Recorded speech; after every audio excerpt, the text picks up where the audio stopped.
What's up, everybody? How we all doing? John, Phil, how's our day treating you? Ah, nice. Yeah, I've been eyeballing getting back into it. I've been horribly distracted by Slay the Spire, but I also tried out that game Sifu.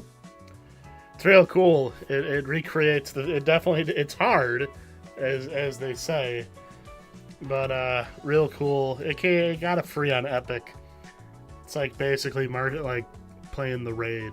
It's pretty cool. Brutal though. Hey Shadow Man, how we doing? Just getting the links and everything going. Nice. Got anything planned on the agenda to draw tonight?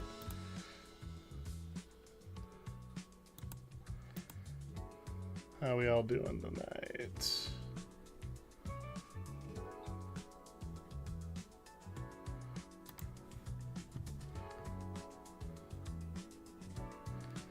Nice, nice.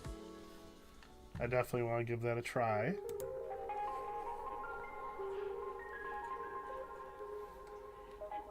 All right.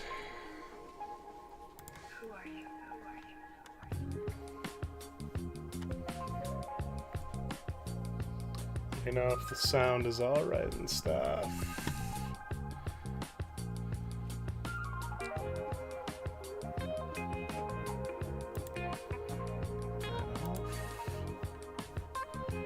Good stuff, good stuff.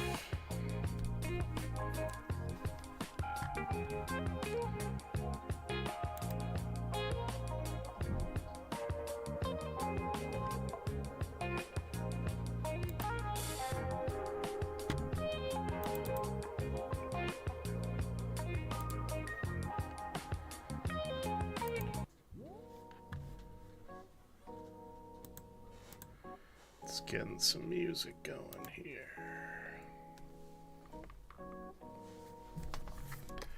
I actually went through and found out I had some settings all. I took some time today to actually like install all my True Grit stuff that I've been using. They are fantastic for anyone looking into like ever since I've gotten those textured brushes and like you can't really notice it I think on the stream, but I've been using their background stuff to give things like this nice sort of Bristol board texture. They have a couple different types. I really like it. It's amazing how just that little bit of sort of feeling, like even though. Plus, I found all these weird colors I didn't know they gave me. Look at all these goofy colors. We should, you know what? We got some greens. We got some stuff. Maybe we can draw something Godzilla related. That seems to be a thing I do. Or who knows? Got a lot of options tonight. Oh, get my materials out of the way. Who are you playing as in Rivals, John?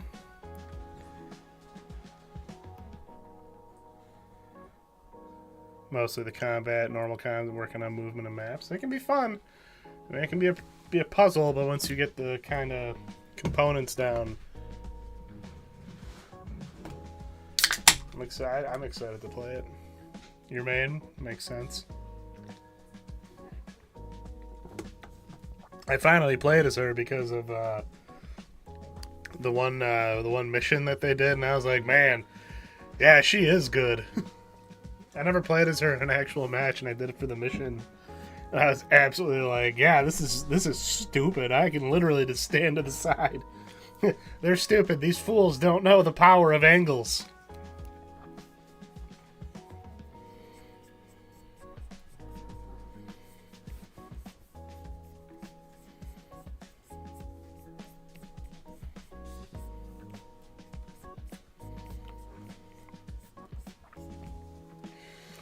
They made Scarlet Witch much better in that game now. Like, everyone complained she was broken, and I don't think that was the case. Her ultimate falls apart pretty easily once you know ways around it. Like, Magneto's shield works on it. A couple different things. So I think it's funny, and now she walks a little faster.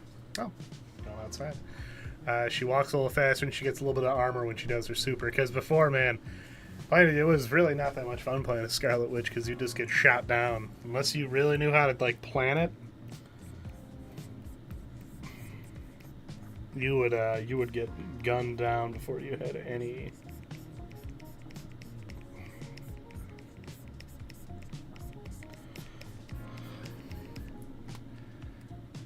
Reference sheet for Slash, nice. Now Slash, is this because my mind jumps towards the Ninja Turtles character, but this is for Jolt, correct? And if not, that does sound like a character name that would fit very well into that if I was by chance wrong. I hope I wasn't.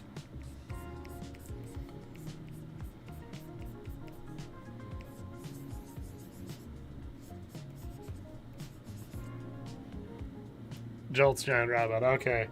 I was like, you have a lore document, right? I think that's the problem. I need to start referencing lore documents because I feel like a fool when I get something wrong. Actually, we might just draw a straight up dinosaur.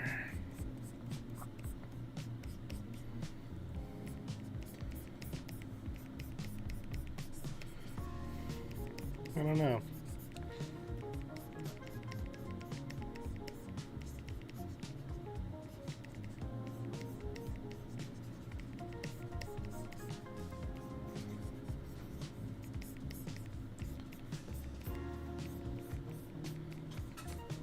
Yeah, so we might do like a dinosaur for hire kind of guy.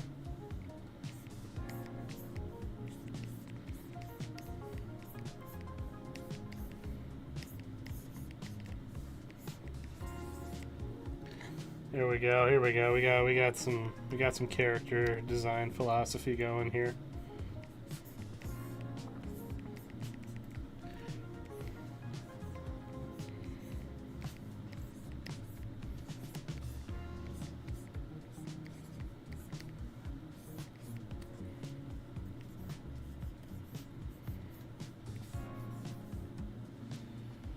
Nice, nice.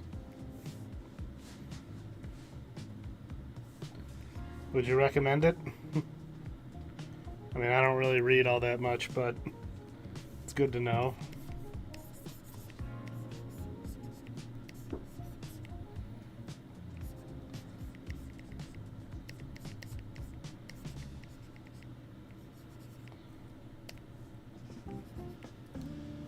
How are we doing tonight, Usa?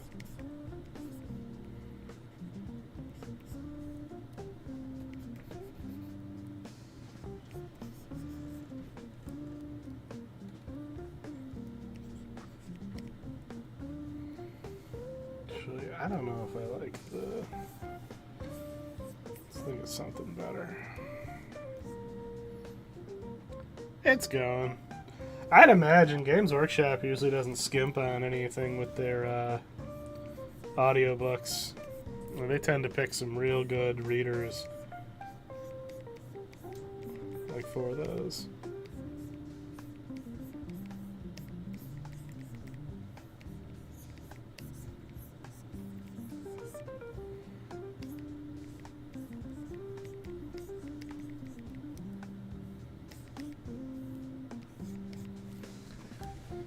Moips. I mean meeps. I mean morps. Why do you do this? Always with... We lost. That's fair. Was it your fault or was it somebody else's? That's always the question. And it's for Posey.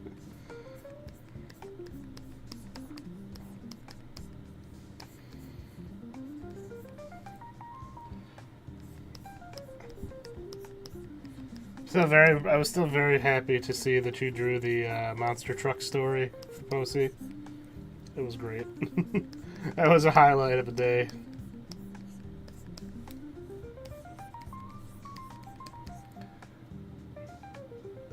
Rodeo Beep Boop, huh? I hear that's a pretty fine Japanime.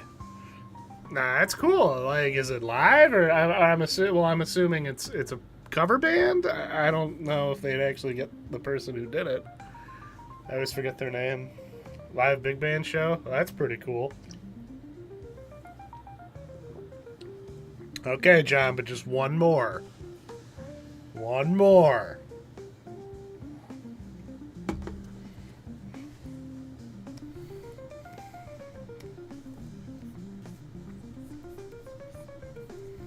It's going fine.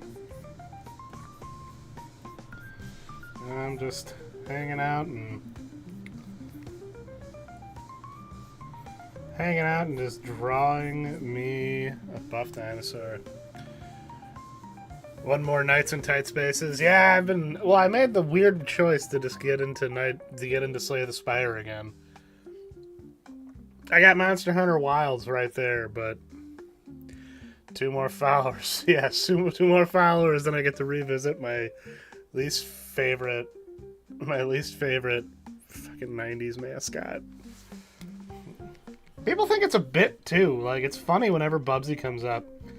I mean, it is kind of a bit, but I also do not like the character. But it's funny when everyone says, oh, you're just jumping on the bandwagon. I've never played Bubsy 3D. I didn't even know there was a Bubsy 3D until fairly recently. I just know I hated Bubsy. I know she would. I'm working on something regarding Tiny Shark. Don't you worry, friend. Luna's antagonistic friend. I like the idea of those two being friends because I just imagine it's a lot of yelling. But it's a lot of Tiny Shark yelling at Luna, and Luna just kind of like staring blankly. Just trying not to laugh a little bit.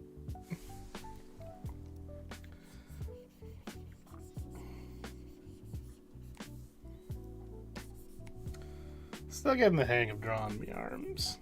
Still getting the hang of drawing them anchor arms.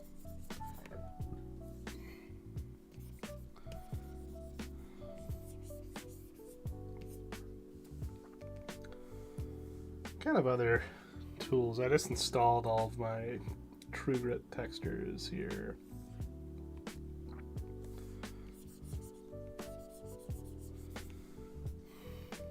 Steiner Rex's cousin. You just had a... I mean, well, no. See, I'm thinking of, like, I don't know if anyone here watches Baki or is something, but I always think of Dopo Orochi. I guess technically I should also think of Sagat, because I knew about Sagat first. But Dopo Orochi is friggin' cool. He's in Baki. He's a little stout fella. I'd say he's the muscly one, but that doesn't fucking narrow it down. In Baki, everyone in that show and that universe is made out of like everyone who's not a normal human being. You know what? It's just like Steiner math. I'm not normal. That's like you could not do Steiner math with any Baki characters.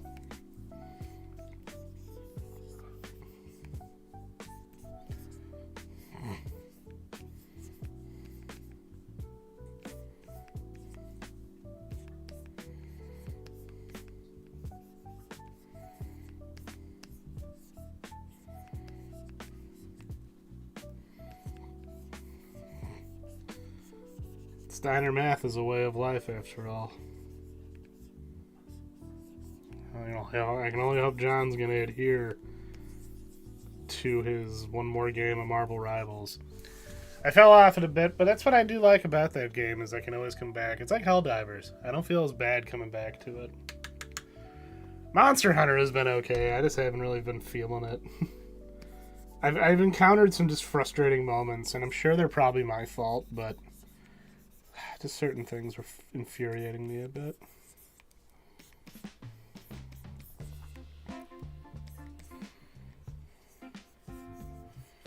There's some sick monsters in that game, though. A lot of freaks. A lot of genetic freaks like Scott Steiner in Monster Hunter Wilds.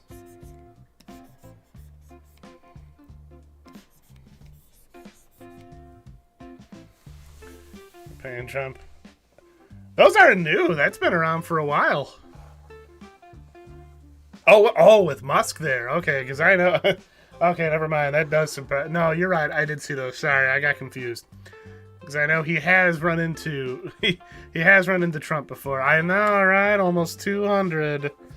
Woo-wee. That's why I figured I'd set the goal as something that I'm not the most excited about, because, and I guarantee you, we'll have a fun time when the time comes. Baki's always on the hot button issues. I always come back to watch Baki the Grappler, like just clips sometimes. And it's always funny to me just how absurd that it, like, it's crazy that show. Oh, cool! You noticed? Yeah, it's part of that True Grit pack. Like I installed them on my PC today, and I didn't know that I had some like extra stuff in there that I didn't even know about. So I was pretty hyped to find a cool texture that I like. It kind of just helps, you know? I really, it's amazing how much some like texture will change the feel of something.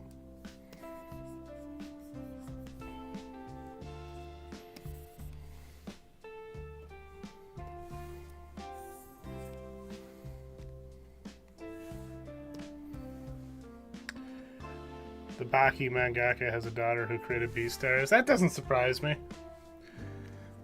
It seems about as right. Is it the Infinite Pulp ones? This came in, I think, their Chromograph set. They offered me a bundle deal after I bought one of them that was on sale, and I'm like, yeah, I'm getting use out of these. This one is just, oh, Toothy Pastel Board is what this one's called.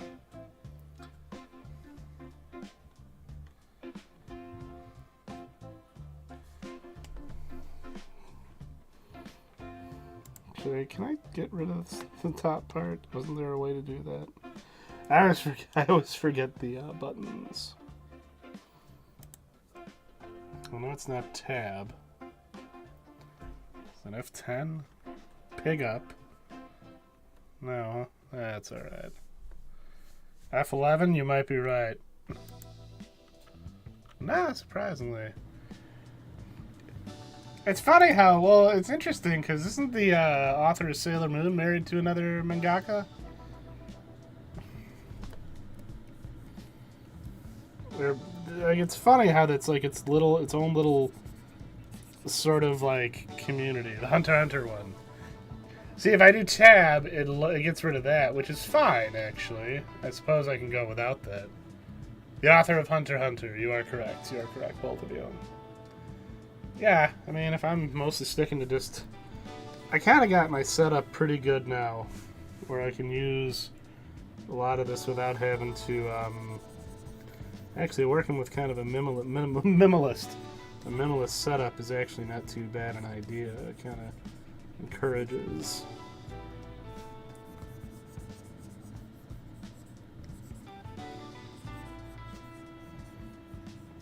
Hunter x Hunter I wanted to get into, but I just couldn't. I tried. Like, I feel like if I watched it probably when I was in, like, high school or something. Not grade school, really, I'm thinking about it, because I kind of dropped off most of the, I kind of really dropped off most of the anime. Kind of want a harder edge sketcher. What do I got here? Oh yeah, I want to try these things out. This cool cyan and magenta stuff. There might be something there. All sorts of neat little things in here that I can use. Have a good night, Phil. Hope it is a quiet and peaceful night. Try the rusty nib, maybe. No? Who says you can't sketch any? Yeah, here we go. Not too bad of an idea. Sketching a little pen, get some harder lines. So what's everyone up to today? Uh-oh, somebody came too close to the house. Oh no, it's 6:30. It's time for the puppy parade.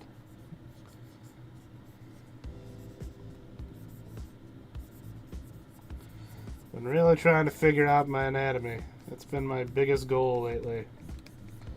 Like my muscles. I get why people draw muscles. Yeah, I feel like it's one of those games if you get kind of into... I mean, it's one of those shows, if you get into it, you know...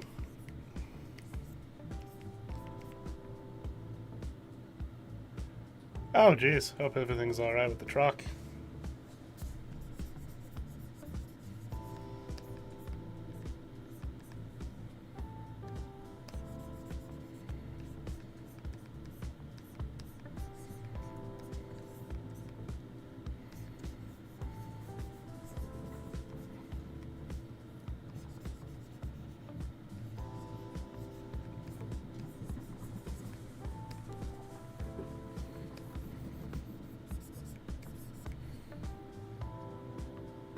Ah.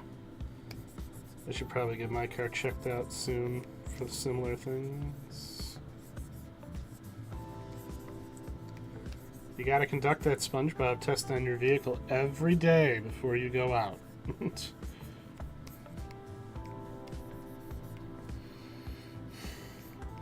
Yeah, maybe we will make this fella a croc. I haven't drawn a crocodile in a bit. Usually when I draw crocodiles, surprise, surprise, I end up drawing fat tire ladies. Thanks, Jacob. Derailed me there. But, object head, huh?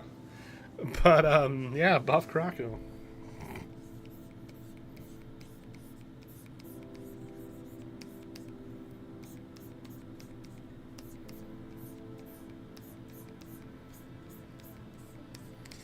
That's what I get for reading the chat while I'm drinking.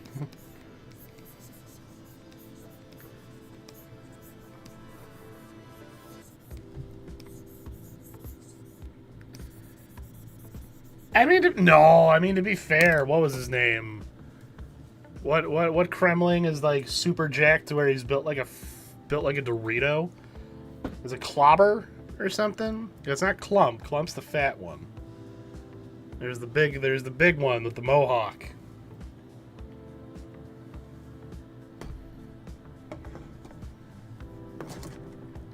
Cruncha. Oh, hey, Amy. Sorry. I'm still getting used to looking at both streams chats here. I wish they would just combine them, but they're weird. How you doing tonight, Amy? Cruncha. Clubba? I think it's... it could be any number of those. As long as you had a good push. That's what matters. Like, as long as it's a hard-fought loss, I see no reason to get angry.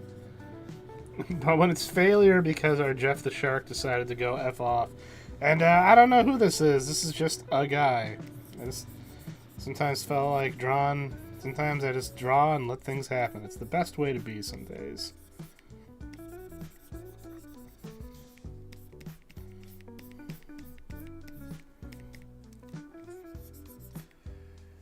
It was playable in DK64 multiplayer.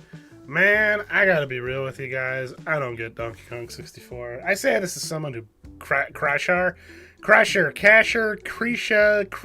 Crunchar. I'm gonna call him Crunchar. That's this fella's name. He will be known henceforth as Crunchar, the Crocbarian.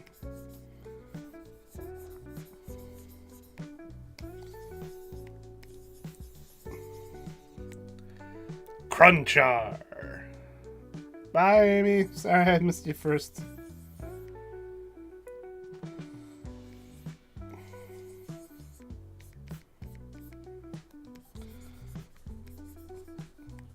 Tremble in fear of Crunchar.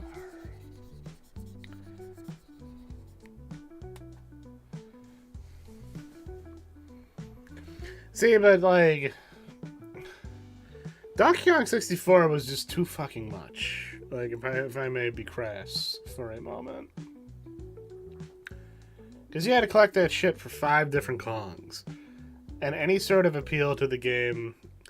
That's the thing! That's like the most memorable part of that game. Is they went super hard on that opening. To where everybody who owned a Nintendo 64, and even most people who didn't... They have watched that opening more than a couple times. It's delightful. Yeah, I get it. I like it. I enjoyed the Donkey Kong rap as much as anyone else. As much as any other red-blooded American man, I enjoy the Donkey Kong... I enjoy the DK rap. I got a kick out of it when they were doing it in the in the Mario movie. I was close. It's Crusha. Okay, so it was Crusha. There's so many options there.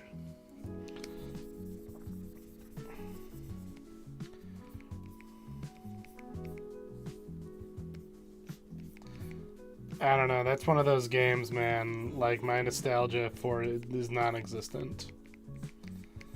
I'm not gonna say it didn't deserve to be made, but it's definitely not one that, like...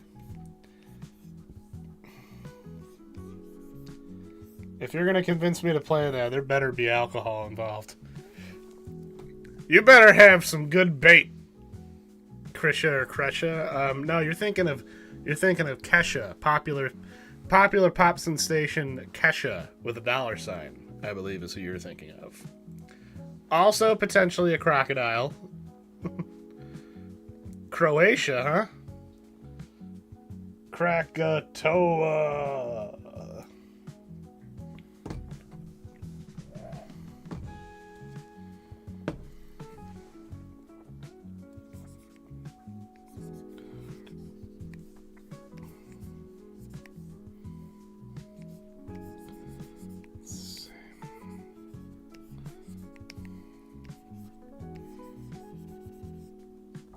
Crush. Hell yeah. Where's that parody? See, if Vivsy Pop was smart, she would have made that parody instead of just putting... Wasn't Kesha in Hell of a Boss, or one of those shows? Has Been, there we go. Has Been Hotel. Another one of those things people like to assume I'd be into, but I'm not. Move over, Callisto. I mean, hell yeah. Queen Bee was voiced by her. Okay. I mean, I'm realizing how much I have been so oblivious. I just watched a documentary on Derek Savage today. Man, that made me more uncomfortable than most things. Anyone here familiar with Derek Savage? The director of Cool Cat? The creator of Cool Cat?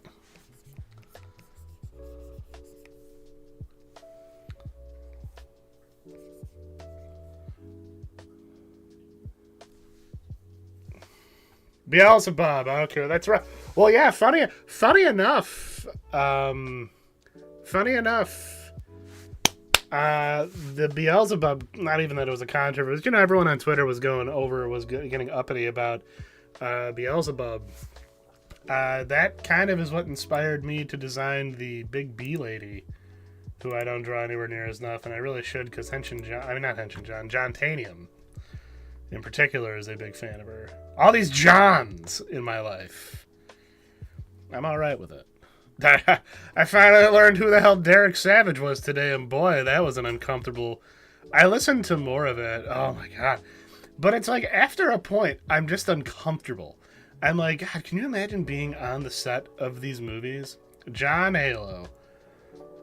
John Halo doesn't have a patch on Metroid, I'm afraid.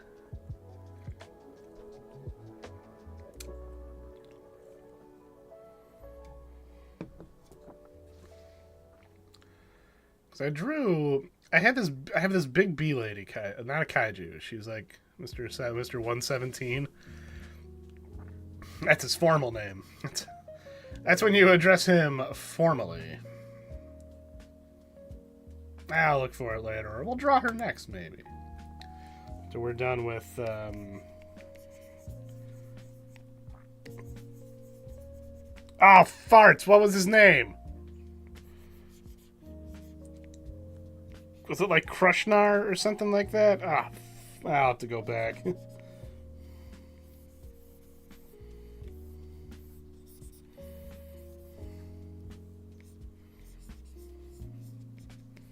John Halo versus Metroid guy. Who would win? I don't know. It seems appropriate. It's a tie forever. Well, yeah, don't they just start aggressively making out? I mean, not because they're attracted to each other per se, but they're both just people iconic for their armor. There's a connection. There's an unbeatable connection there. Wasn't that like one of the most popular ships, and still probably is? If we're going to discuss shipping. And yeah, a big sword, right? Makes sense. Gotta have a big sword. Oh my god, though. Here's the thing that bothers me about the Derek Savage thing. Vivica A. Fox deserves so much better. She was in Kill Bill, and like, you know, a lot of other, like, she was, but now she's in like garbage like Sharknado, and like she doesn't even get like top billing. She's in these things just to die, and it's really upsetting to me because Vivica A. Fox is pretty cool.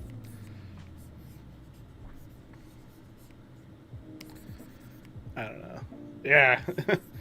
The unmovable force versus the unstoppable object, right? I got that back right, didn't that?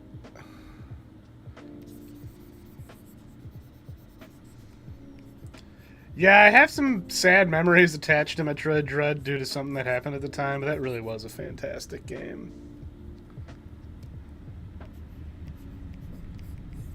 Not the game's fault by any means.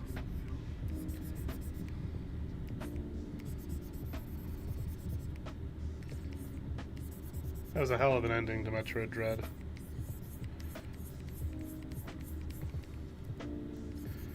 Kroknar. Kroknar, the Krokbarian.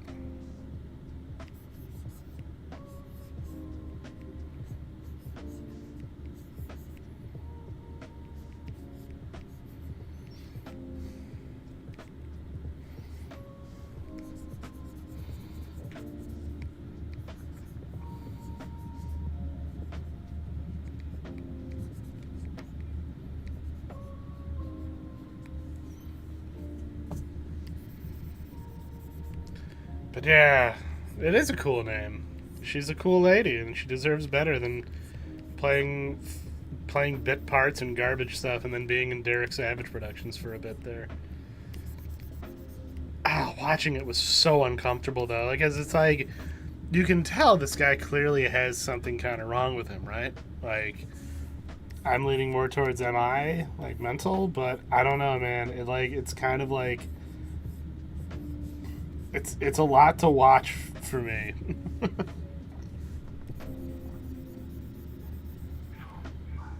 I feel like I kind of screwed this up.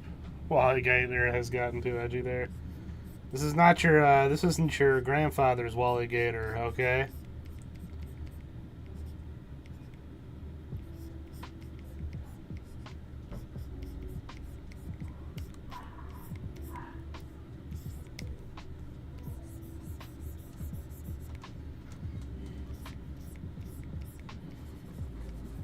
I tell you, sometimes you don't know what good texture will do for you. Mutant.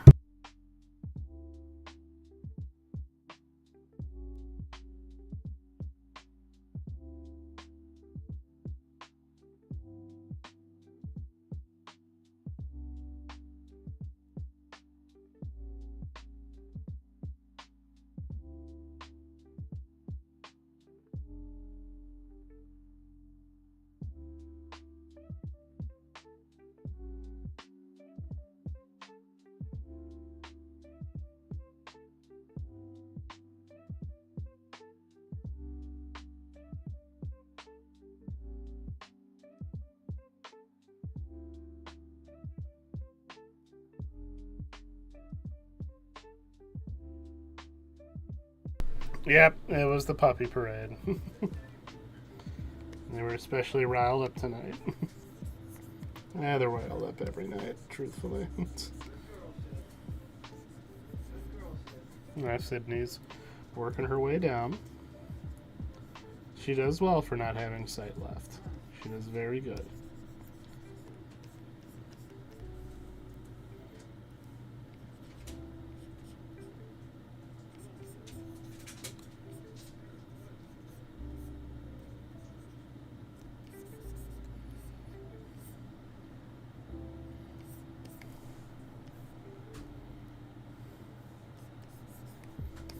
A little janky, but not too bad here.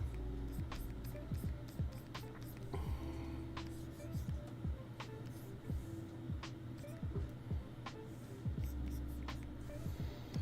think I'll draw the bee lady. The one thing about this though is that for whatever reason I have to like adjust this part of it, and then the black borders don't go away. It's very strange to me.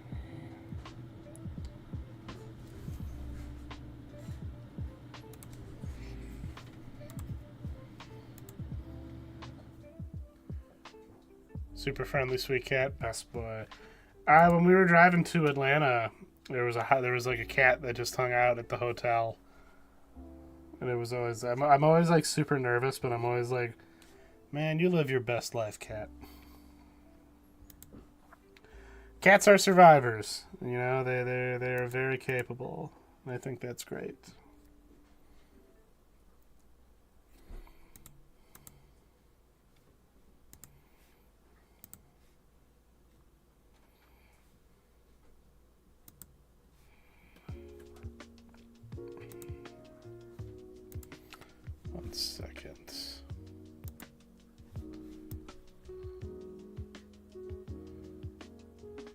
See, that's what I did. And for some reason, those black borders don't seem to want to go away, which is very strange to me. That's okay, though.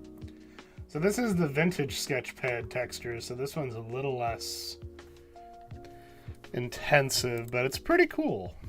Yeah, I don't know. Like, I thought I had it set up like a template, but I have it set up like a template on my iPad, so maybe that's what I just need to do. Just transfer that over.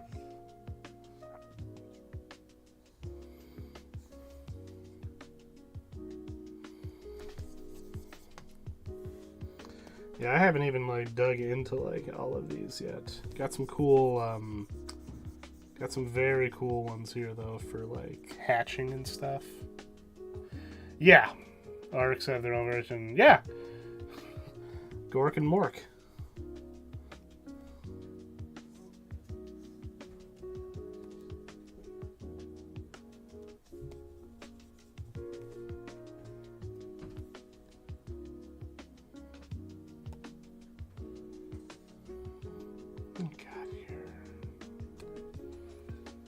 Oh yeah, I love it. And they do Gork and Mork and Mindy. Actually, somebody on my Twitter drew, or on Blue Sky, I think it was Insectiary, they drew Gork and Mork. Mork being Mork of Mork and Mindy.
If Warhammer went as hard portraying orcs as they did with Space Marines, the world would be a better place.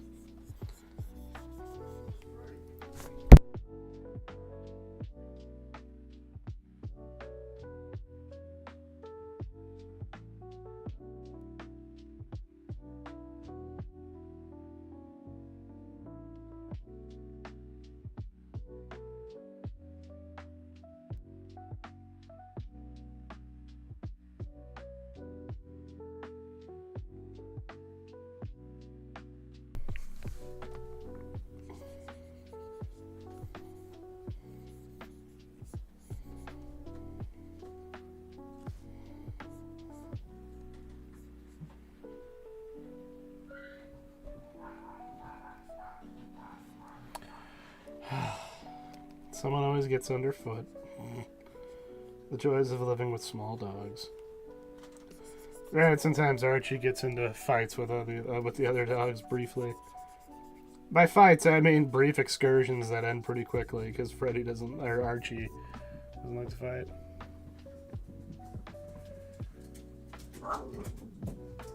What are you grumbling about, Freddy? Oh, he's got a stick, that's why. I mean, hey man, if people listen to me, I don't see why they will. I think they'll listen to anybody. I don't know. Part of the reason I started getting into art streaming. I saw a post someone wrote about like how, it's not really fair how artists are kind of expected nowadays to do art streams. And I agree with that. But I think part of it is, I don't think you have to. I think they help. I do think they can help if you really want to get your name out there more. But, I mean, for me, I'm a social drawer of sorts. Like, if I can be in a setting where I can just kind of hang out and talk, stuff like that, I'm pretty happy to do it. Like, I don't know. I stream because I genuinely enjoy to. The money is nice when it occasionally comes in. Yeah, time. Jacob's done a few time lapses that are really cool. Yeah. I mean, if you're familiar with a program or anything like that, got a little bit of extra knowledge, why not share it, you know? This is a character who I've been wanting to kind of roll into the universe a bit more. I designed her and never did anything more. I mean, the key thing to remember when you do those kind of things is make sure you're doing them because you want to. Also, if you're going to do them as much as, like... I mean, if you're going to do that and you're going to go on your YouTube channel, I would highly recommend uploading shorts. I know they suck. I'm not a big fan of shorts, but you'd be surprised how it draws people's attention. You know? Someone's swiping through, and they see you. Oh, they see like this really quick art drawing. Well, how does this work? You know? People are weird with their internet habits. I try not to think about it too much. Lest I get a shitty answer like the time I asked on Twitter. And basically got told, people just like your stuff because it shows up on other people's timelines. Like, nobody cares. It's like, boy, you are a really pleasant person, I am sure. Well, that's what I mean. You do the short to kind of lure people in, and then you can kind of have a long-form video that goes into it. Content creation, or whatever you want to call it, is friggin' weird, man. I hate YouTube shorts. Like, I really don't like the formats. I think I would, but actually, I think the reason I hate the format is because they don't have an easy way to just make it happen from one to the other. Twitch used to have this really nice feature where if you went to upload something as a story, it would shrink the screen and it would make like a YouTube format, shorts formatted background. That would be really nice. And they changed it recently for whatever reason, probably because of that. And I'm just annoyed by it because now it's like, well, I don't feel like uploading a whole lot of clips now because it's a real pain in the ass to just... I hate the way it's zoomed in. Like, it's not as funny, and I think you lose a lot of context. Like, I hate the shorts format. It's a stupid format. Like, at least make it go long ways. But, I don't understand how any of this stuff works.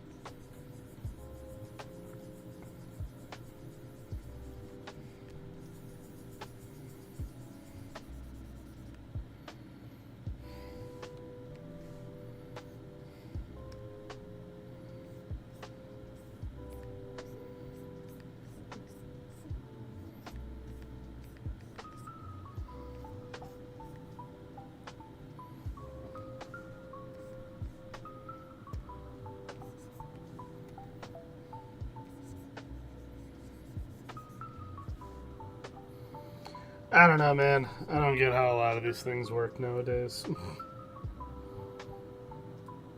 I don't understand how clickbait things ever worked. When I see a video thumbnail of somebody making a stupid face, or in the case of Mr. Beast, looking like some sort of horrifying, like, robot man, like an alien poorly trying to blend in with people, I get really put off and don't want to watch the video. Shorts are really where things are kind of going, I think, thanks to things like TikTok.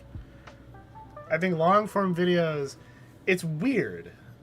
I mean, personally, I'm a big fan of long-form videos, especially, like, that's how I learned about Derek Savage. I'm learning about all these horrifying internet people.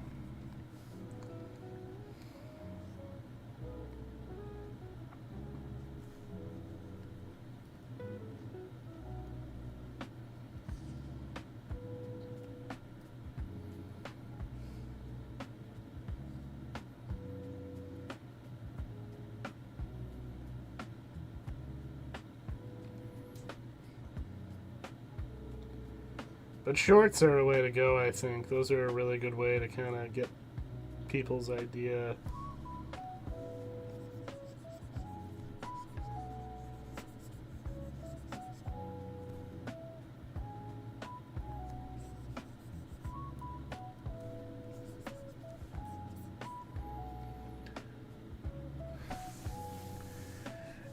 Oh, hey, Master Fran, how you doing? And yeah, I fully agree. I hate them. Like, to me, you get so little information, and it's like, it's dumbing things down. Like when I look at some asshole's video, the most intense time J. Jonah Jameson ever stood up for Spider-Man. Okay, so you're probably wondering, and each word is like written out on the screen. I hate it. Like it genuinely makes me mad and say you're not allowed to make videos anymore, which is my own personal harsh take. But yeah, I like a good long video essay. Hey, Goat Paws, how you doing tonight? That's why I've been listening to a lot of Magic Mush videos. You know, his takes are pretty funny. Like he did a very interesting video on internet screamers that was kind of fascinating. That's where I learned about other weird things that I never knew about.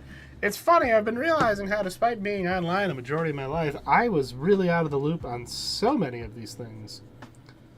Again, I had no idea who the hell Derek Savage was, or what Cool Cat was. Duel. Great movie. It's a good one. You know, for being a made-for-TV movie, Spielberg was already showing some very strong acumen. And up since 7 a.m. Ooh, could be worse, I suppose. Yeah. I hate him. Why read comics when you can just go on the internet and listen to some jagoff read out, like, explain the plot? I'm thinking, who watches this? Why do you want this? The ending to this movie explained. Go away. Like, just go away. I don't know. Like, it bothers me. It's, like, such a weird thing.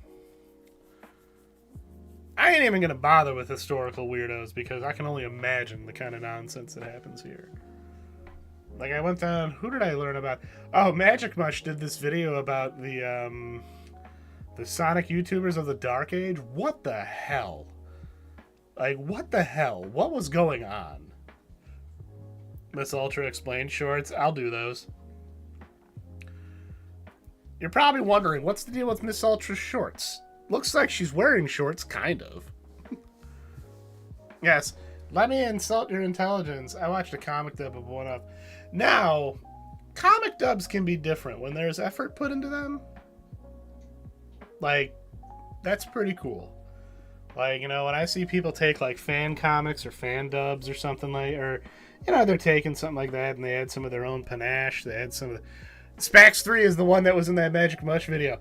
No, that's right. I never heard of the Hot Chick Heaven video. I learned about that from Oni Plays, and then I actually like went and sought out the video after I listened to Magic Mush again, and I'm like, this is what content was like back then, huh? It's not even that they're insulting your intelligence by explaining it to you. It's just like, this is content. This is what people want nowadays. Every time I go on YouTube nowadays, I just see people and I'm like, are you really happy with your YouTube output just being you, like, regurgitating other people's things? You know, it's like clip channels. Her body shape came out kind of weird, but I'm going to keep working with it. Actually, I think I'm going to tweak it a bit, though. Almost there. She has a weird body shape. I flip-flop about comic dubs and internet posts. That's what I mean. If the person's a good voice actor and they care about the source material and they're trying to genuinely burial goods, I'm sure. Well, it's like the famous Duang JoJo's, but what a beautiful Duang. Are you okay? I'm wood. I listen to a lot of essays. I like Noah Caldwell Gervais. He does some pretty good, like, video game analysis videos. His video on how, Postal is pretty interesting.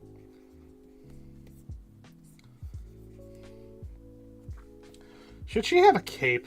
I feel like I have too many characters. Well, I guess I really only have one character with capes. We'll figure it out. I don't know. I'm still figuring this character's body out. Show me. But yeah, Noah Caldwell Gervais, I think, is pretty good as a video essayist. Try the cape or something similar. Pear-shaped. Very pear-shaped. Ooh, a shawl. Well, she's supposed to be, you know, royalty. It's a weird theme that I have with, like, all of my... Ooh, actually, yeah, we can do something here. Basically, I want her to be like H-Bomber guy. I didn't get into H-Bomber guy. I tried. Something about him just didn't jive with me, but I can see why he's important. Same with I think I got really put off by what's his name, Folding Ideas. I don't know. His James Rolfe video really put me off. Best viewers, bitch. I got the best viewers here already. You get out of here. Get out of here, clown. Die, monster. You don't belong in my stream.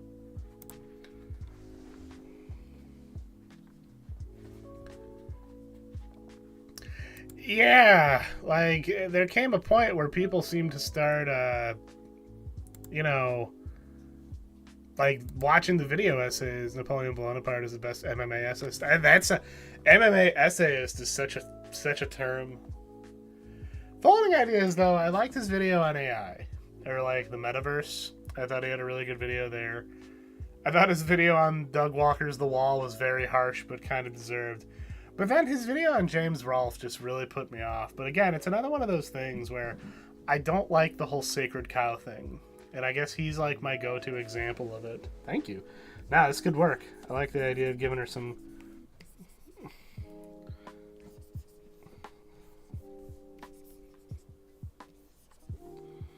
You know me, Master Friend. Pear-shaped is my favorite shape. Sacred cow is a term for things that basically, like, you are not allowed to criticize in the court of public opinion. So, like, you can't... Well, if you speak out about this, that's taboo. You're not supposed to. I'll have to check that out. It sounds pretty interesting.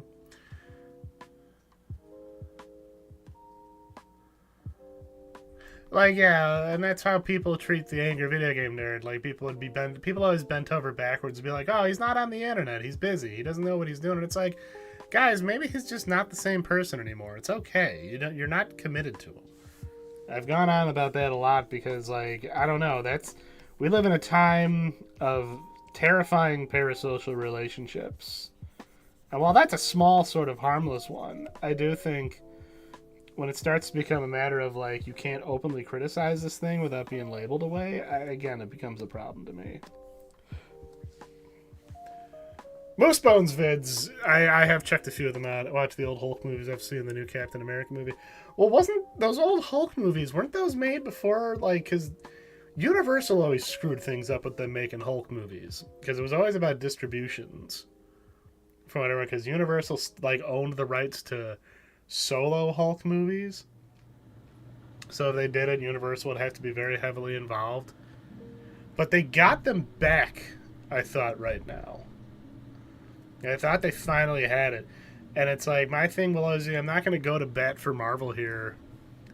But it's like, I am positive if Marvel had the full reins and rights to do a Planet Hulk movie, I feel like that would have been like, that would have been an immediate yes after Age of Ultron. Like, I feel that if in a perfect world where they, well, not a perfect world, but a perfect world for Marvel, where they had those rights, we would have had Avengers Age of Ultron, which I didn't think was that great of a movie anyway. Hulk disappearing, have a Planet Hulk movie, and then do Thor Ragnarok to show how he kind of ended up where he was. I mean, that's me theory crafting. It's been a while since I watched that. Spot on parody, The Angry Viewers. Is it this chubby guy who, like, adds gunshots in the beginning of all of his videos? There's somebody I saw where it was like them just shooting every time it would jump cut, they'd have another gun, and it would just be that explosion gif in the background. It was real funny, I thought. But yeah, like, I mean, everything deserves to be criticized. You know, as long as your criticisms are valid, I think everything, regardless of how perfect it is fair game. The Ang Lee, well, that's the thing. The Ang Lee Hulk movie is probably one of the most comic book movies ever made. There's a lot of real fun editing in that movie. It's like it's inaccurate, but I also think it tries to go. It tried to almost actively go against what audiences wanted, and I think that was the problem. Because like if you revisit that movie with a better, with like age, you know, I saw that movie when I was in like high school, so I was still pretty like. I wasn't prepared for that level of sort of deep philosophical, very focusing on trauma kind of thing.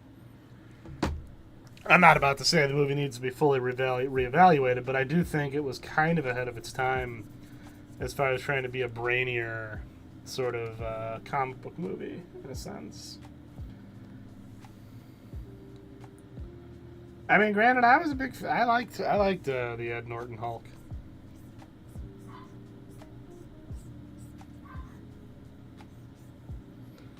I thought that was a pretty solid movie. I have not watched She-Hulk yet.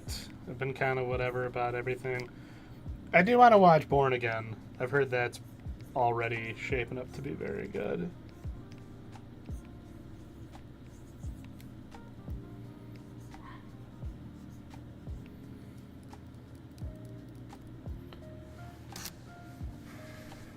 Okay, I'll have to check him out. I just know I saw clips of this guy who parodied every reviewer at the time. He was in another video that was talking about AVGN clothes, and he was dressed like Linkara with the fedora and the trench coat, and it was just him shooting guns for his whole intro, and it zoomed out to the world exploding. And I was like, that's pretty good. You ever think James Rolfe looks at what he created? I'm not saying he deserves to have any sort of like, you know, oh God, what have I done? Because, you know, you can't tell, you can't expect what people are going to do. But do you think he ever just looks out and goes like, boy. Oh yeah. Nah, there were some acting issues in that movie big time. Eric Bana wasn't too bad. Like, I kind of figured his weird behavior was just, you know, being a victim of abuse. But it's a... Yeah. Yeah, no, they well, then it's like the Absorbing Man is technically a big Hulk villain, but that's not exactly the Absorbing Man we're used to. Is it the Absorbing Man? Crusher Creel? Or am I getting that all confused? That's what I mean. It's a confused movie. It's a very confused movie.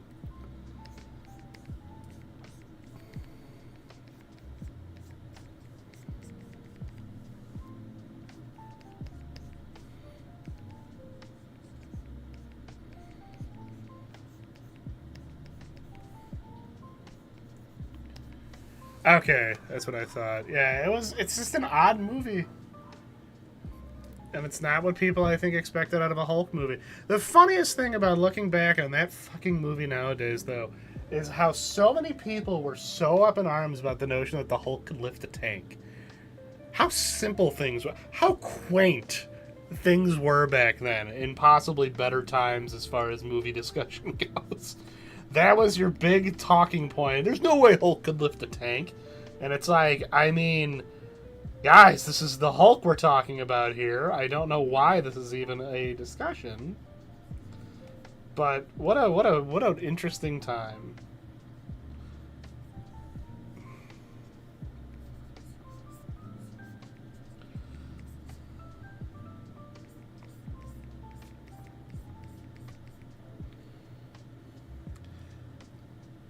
No, it wasn't. It was a big swing for a movie at the time. That's the nicest thing I can say for it. It was a very interesting, very big swing at the time from a movie you would not expect to try and tackle that. Like, you know, it probably would have been the safer, better bet. That's why, because I'm actually a big fan of The Incredible Hulk. Again, I like the Ed Norton Hulk movie. I think it's a solid movie. Tim Roth was a great villain. We got our big monster fight. You know, it was good.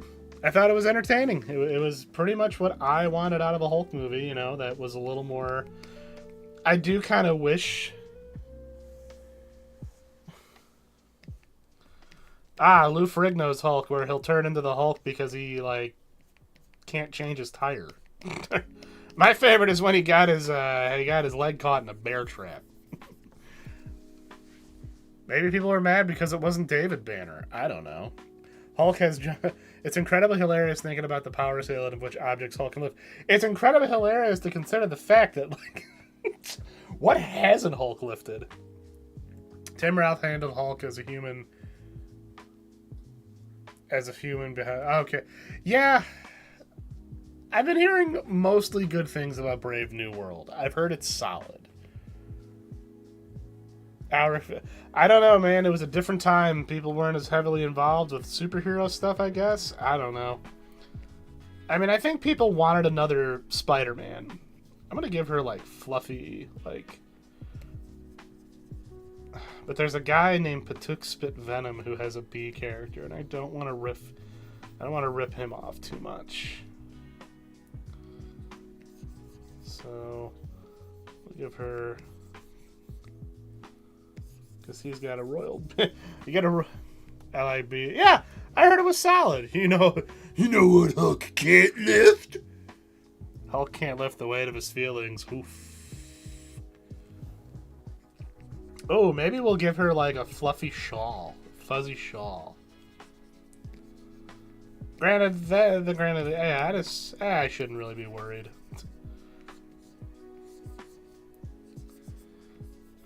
I mean, bees are fluffy. Bees are fuzzy. I love bumblebee bees. I love bumblebees. She's not exactly a bumblebee. She's more like a horrifying space bee. The Saber was just there. She could have been axed for this movie. Well, that's always the problem with most of these Marvel movies. They're trying to juggle too much. Now, I am hearing Thunderbolts might be kind of an interesting branching off point. I'd love to see that. I think veering into the Thunderbolts would be cool. Fuzzy shawl, it shall happen. I want to make a character that John Tanium would approve of. He's the bug guy. Let me look up what a shawl is. I just realized I have a vague idea, but not a ton. No, I actually haven't heard anyone say anything bad about Brave New World. It's like the most people have been saying about it is like, yeah, it's exactly what you expect. And I'm like, that's fine for me. Like, I don't expect a lot of these movies to be, okay, shawl, more like a poncho. Okay, so hold up. I think I got an idea of something we can do here. So she'll have, like, the fuzziness going around her. And then she'll have, like...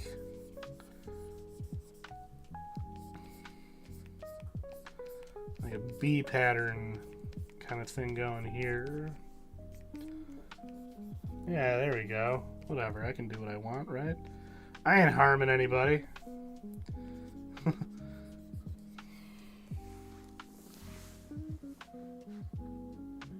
Yeah, that's another thing. A lot of these movies get affected by current events, too. Saber is... yeah. They should bring in Silver Sable. Unless that was who it was supposed to be. Bee's knees keeps constant. She's gonna have some knees. Sorry. Look, I'm actually drawing some Bee's knees right now.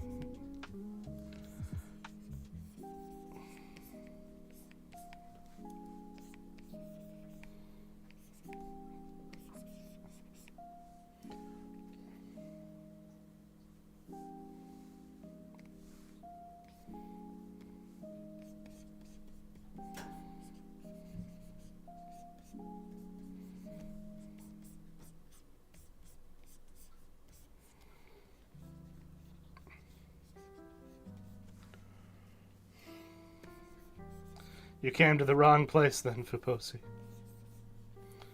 Because we're all about the bee's knees and the bad puns here.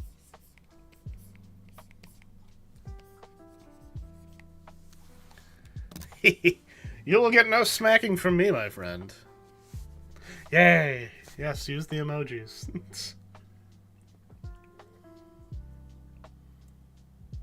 That's what I'm hoping for. I like Anthony Mackie. I really hope. Like, I really hope that he continues to get something going here because he's a good actor. I think he's got a lot of charm to him. I've seen people say that he can't be a leading man, and I'm like, okay, you got to give the guy credit. Like, one of his biggest movie like entry, he had to play opposite of Chris Evans. Okay, give him some credit here. He had to play opposite of one of the hottest stars in the world at that time. Like, I think he held his own very well in Winter Soldier. And he wasn't meant to be the lead. Like, he, you know, there was a very much a Cap and Bucky story. Yeah, I agree. I mean, I need to watch more of it. I only watched what I got for free on Peacock, but a while back. But I really enjoyed what the Twisted Metal series was putting down. Yeah.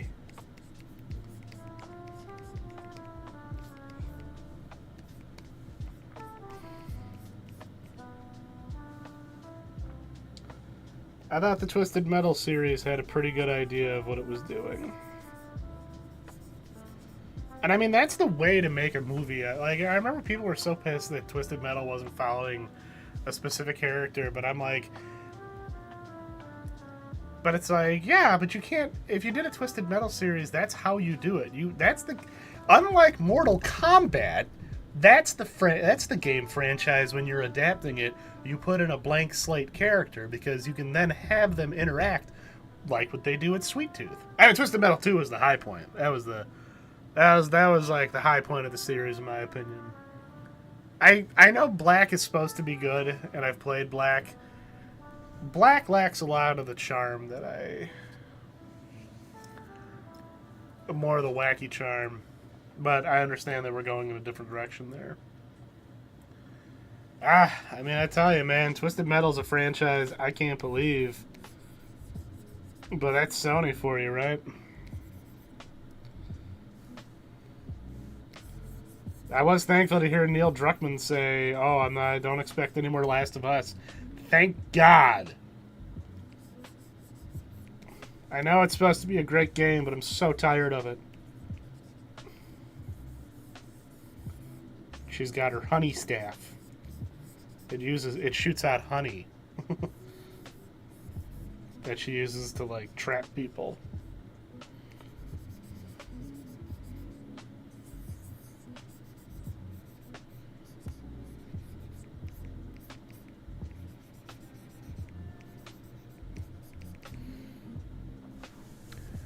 There's a desert for car combat games. I agree. But looping back around, I need to play it, but there's Speed Freaks, which was meant to be it's a car combat game that takes place in the Warhammer universe. I think it's free to play. I haven't played it, but I wanted to give it a try. I mean, and I want straight up car combat. Like, I don't want... Yeah, Rocket League. Well, Rocket League at least offers you something like that. Oh God, Sony, how many fucking remakes of that game can they do? You know, stop remastering games that still look fine. Like, you know, it's like remaster games that didn't have that much of like a benefit. It's so weird. It's so frustrating.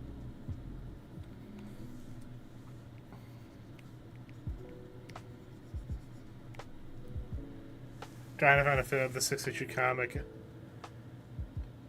For Twisted Metal? Did Twisted Metal have a comic? I'm surprised I never came across that. I have this thing that I usually do every couple months where I watch a lot of the Twisted Metal.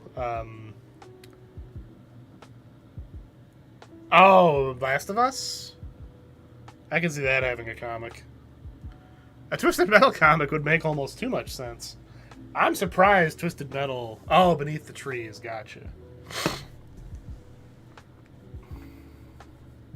Like, I think this is the shape I want to go for her legs. I need to fix it, though. I gotta read some more Junji Ito stuff. I'm glad I didn't get hyped as hyped about the Uzumaki adaptation. I'm convinced at this point there will never be a good Junji Ito adaptation, like a genuine one that is actually worthwhile for the source material. And I think it's because, oh yeah, she's look at her, low center of gravity.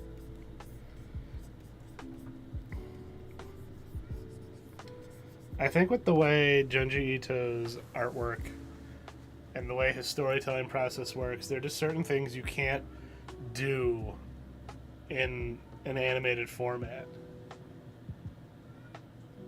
Wow, interesting. I have to see about checking that out. Busy town of Richard Scarry had a serial killer. Boy, that paints a very particular. That paints a very particular image in my head that I don't know if I like or not.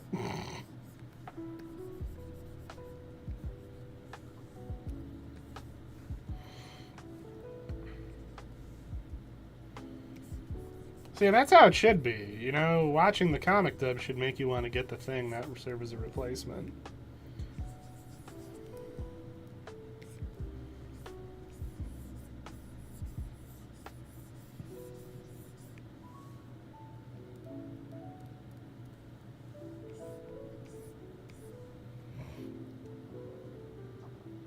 I would imagine.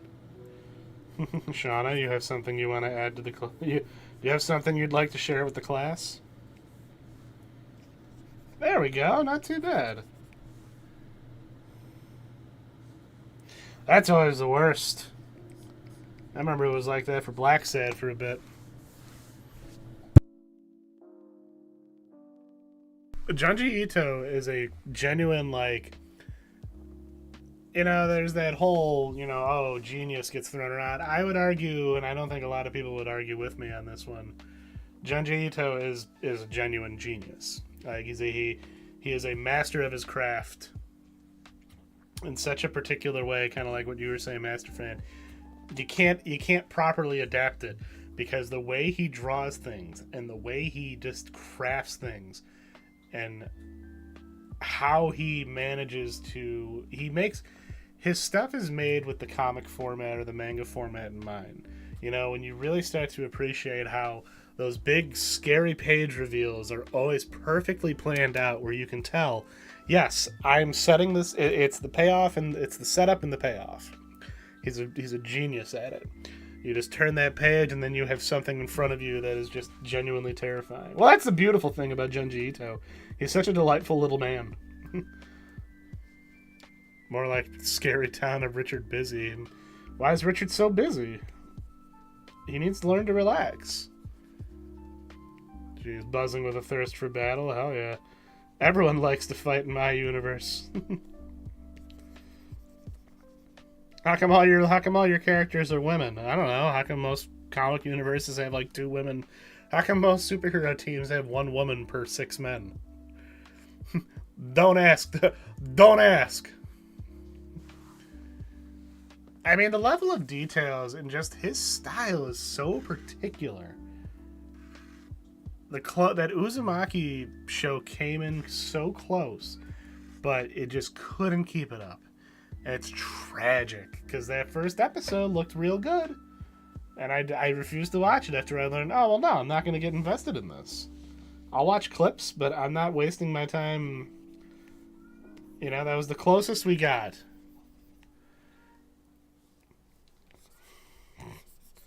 And I just think it's funny when people, like, immediately assume that. I was talking to...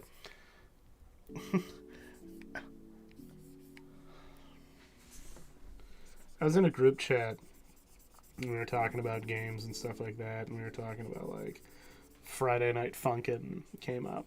Because we were talking about, like, you really don't have, like, those super successful Flash games anymore. And I'm like, Friday Night Funkin' was, like, the last one I could think of, because that was a Newgrounds game that picked up pretty hardcore. And then there was like a discussion, is it really that popular? And I'm like, yeah, it definitely is. I mean, people love that girlfriend character. And the guy gives me this like response where it's like giving me the side eye, and it's like, yeah, man, I'm a gooner. Is that what you want to say? Go for it. I don't even play I've never even played Friday Night Funkin'. I just know, like, that's a character design that appeals to a very large group of people. I can see why.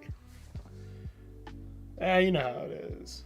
Oh, no. I mean, the funny thing is, it's not even women who get mad when you draw women in most cases. It's other weird dudes. It's dudes who want to call you Gooner. That's the problem.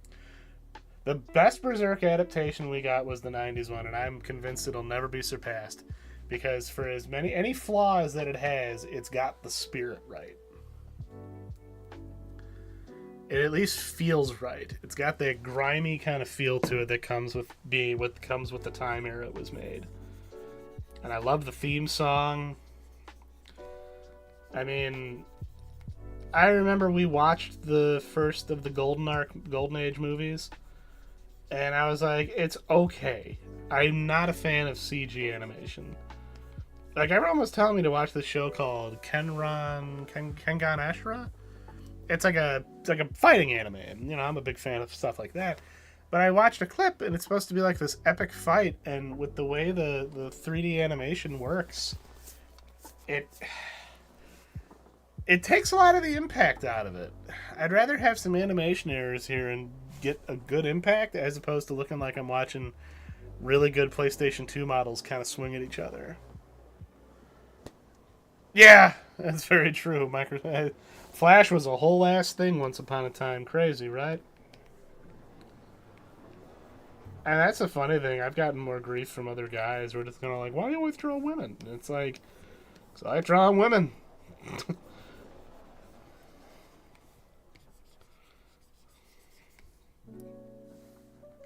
Actually, she didn't turn out too bad this time around.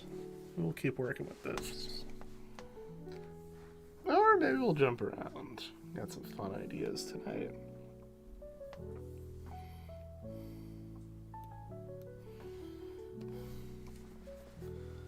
It's weird. We live in weird times, Got the rusty nib. Just like the salty spittoon.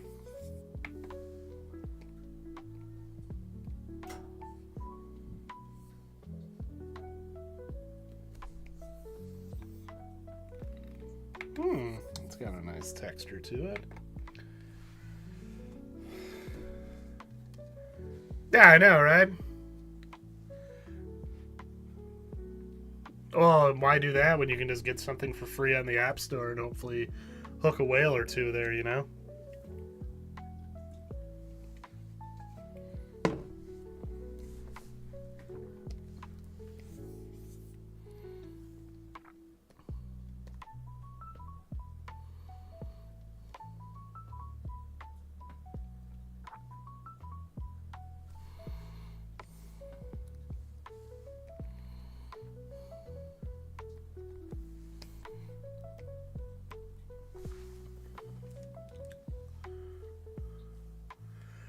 Oh, well, that's the thing. That's the nice thing is I'm not going for any portfolio work right now.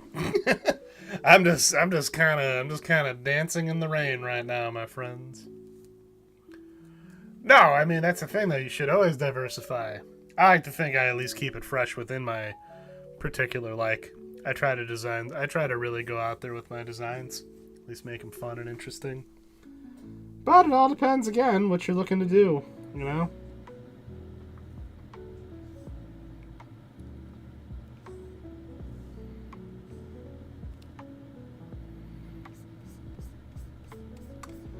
Like me personally, I just I'm kind of happy with where I'm at right now, Took a long ass time to get here, but I think my job becoming significantly less nightmarish really helped out with that.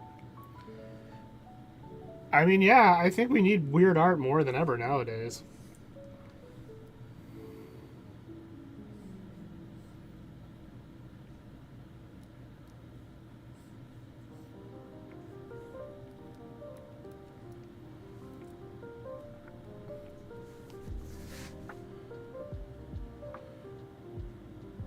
Yeah, I can see that. Good to see what your process is, because that could play into, how your style could affect it plays into it. Yeah, I've never been. I gave up, and I don't mean that in a negative way, but it's I'm kind of just happy being a weirdo freelancer on the internet nowadays.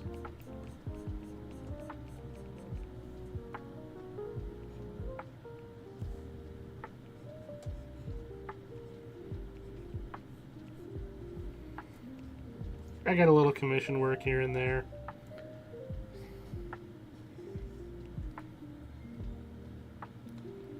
But it all depends on what you're looking for.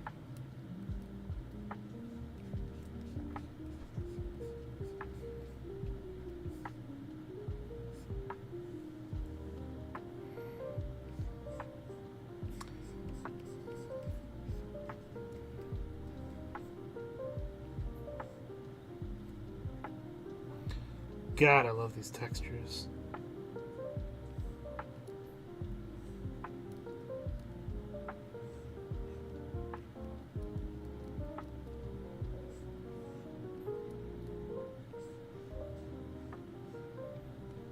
There we go. Why do you draw only women? Because man is a miserable little pile of secrets. This is from True Grit Texture. This is part of their. I got a bundle because I bought one and they gave me a little bit of a discount. But True Grit Textures has all the stuff going. Like this is part of their chroma graph. True Grit's great. I highly recommend it. Like very much worth the like. That Luna podcast drawing I did. I didn't know that one was going to be as popular. I mean, Master Fran, you've been killing it with the woolly mammoth mouse. I was excited about what I might see because of that discovery. I'm like, I can think of a few people I know who might draw something cool with this. And boy, you did not disappoint, my friend. Yeah, and I mean, that kind of depends on what you want to do.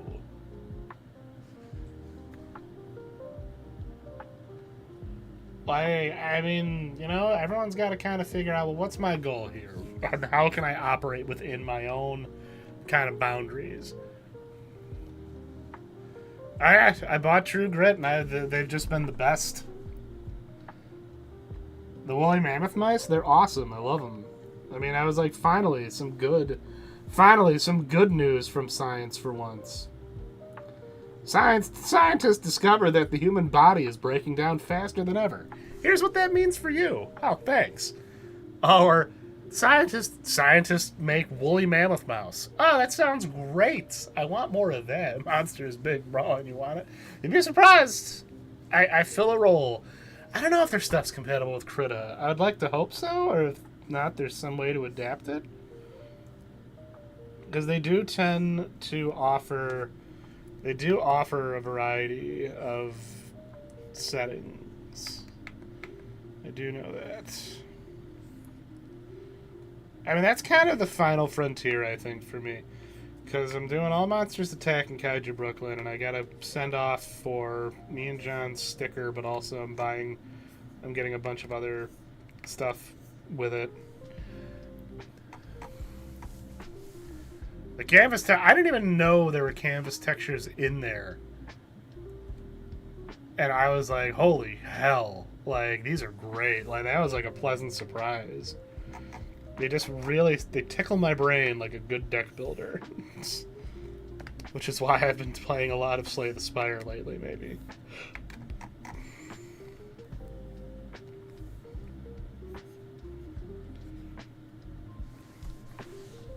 Yeah. Like, I think there's a way I want to make a retro style art. Oh, man, yeah, True Grit is where to go for that. Like, True Grit has all, like... I got all these different, like... Here we go. Sorry, what do we got here? They give me all these fun effects, like, ink transfer. Like, I don't know, I'm probably not doing it right. I think I'm a little too zoomed in, but... Get some real... Well, look at this color palette they gave me. These are some nice colors, if you can see them. It's like, I don't know what happened. I just started thinking about Slay the Spire, and I need to beat the game with one more character, I think, to get to, like, potentially the right ending or whatever. So I've just been kind of grinding it out. I love me deck builders, and no worries, Usa. I'm gonna be here for a while. What time is it? 7:23. So yeah, we're trucking along here. Yeah, actually, you know what? I kind of want to take a break from B Lady here. I want to see if I have any line art. I wouldn't mind testing out some colors. Oh, here we go.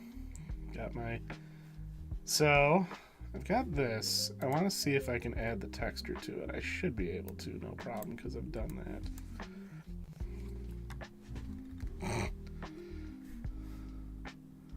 The happiest Guron in the world. Get this going here.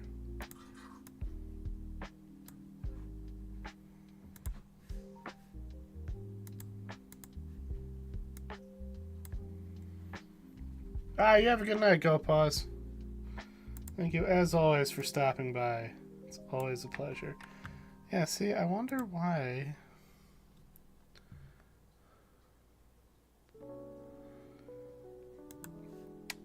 Yeah, it's good to branch out and dabble in some different brushes here and there.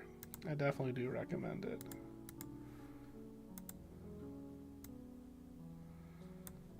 Okay, so I moved that. Now, is this the other thing I need to move?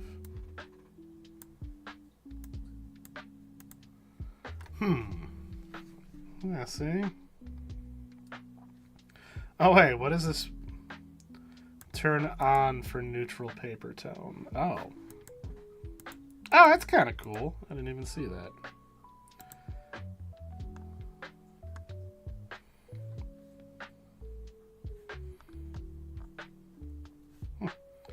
Darker than I thought it would be.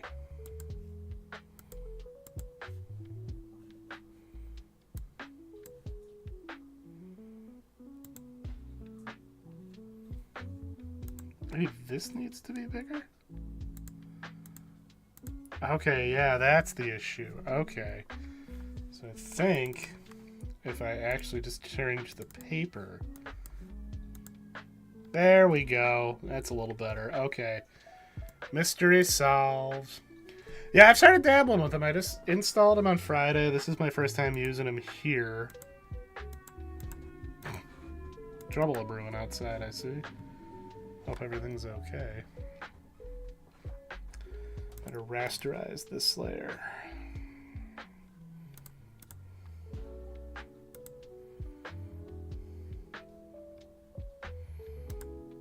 I mean, I don't think that drawing of the Luna doing the pot, the drunken Luna rant, I don't think that would have been anywhere near as and funny. You have a good night, Fiposi. Thank you as always for stopping by. Never an issue. Enjoy. I've been hearing lots about the Severance. It's a popular show.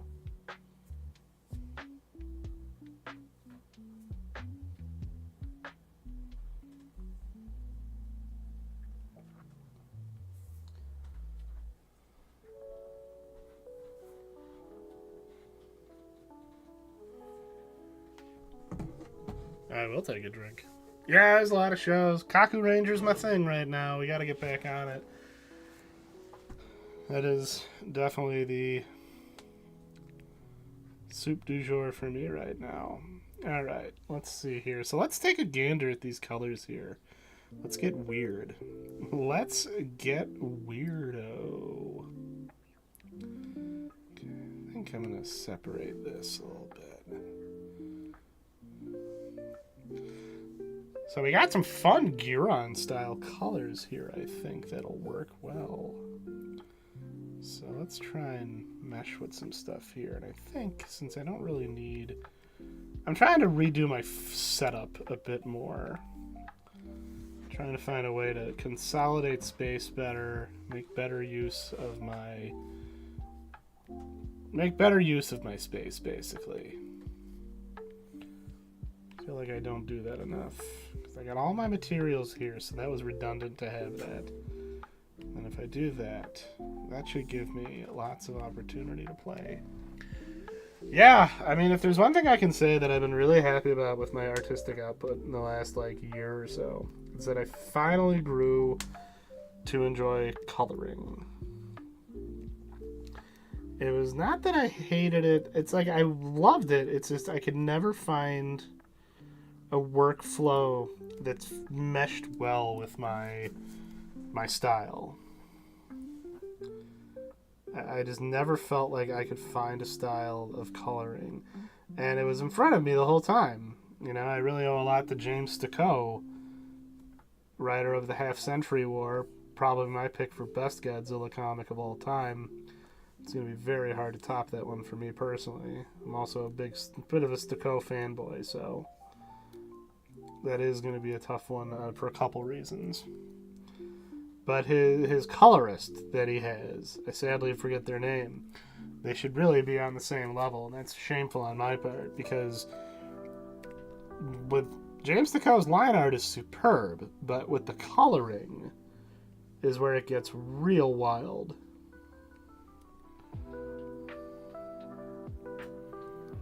Yeah. I think we need to get weird and freaky again, you know? Everything became too tame and loser-like. I don't like it. I'm not a fan of how dorky the younger generation became for a while there. I hate the term gooner, okay? I hate it. It's just a term to discredit people who are comfortable with the weird things they're into. As long as you're not into certain weird things. Like, weird things that tend to branch into, hey, this is getting possibly illegal.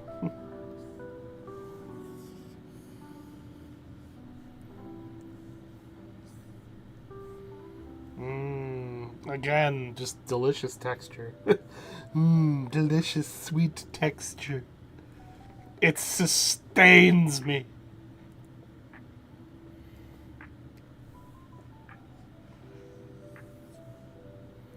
Oh,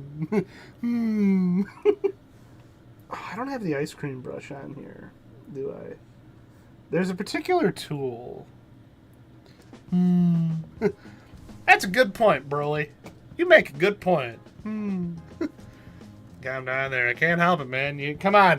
You as a man who works on like actual paper in most cases, you have to know how good it feels when you get like a nice line done right on a nice piece of paper. Where you're just kind of like, hell yeah, I got this. Aw yeah. Dynamite.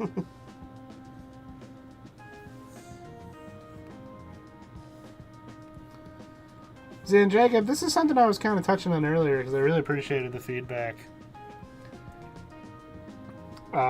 Especially on that recent Godzilla drawing, because that was a big one for me. I really was very happy. That was my first time really using that was my first time using the texture brushes on something that was not stupid and Luna related. I used those brushes for something with some gravitas.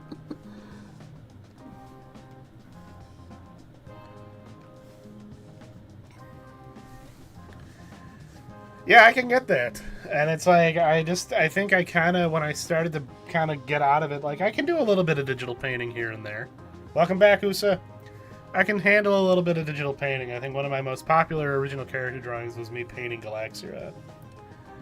Most I can stand is flat coloring my ink drawings. Yeah, I think what I did to kind of compensate, because I wonder if maybe that was kind of where my brain was struggling with it. Not that I'm any sort of good traditional colorist. But I think a lot of it also has to do with the fact that I just really liked...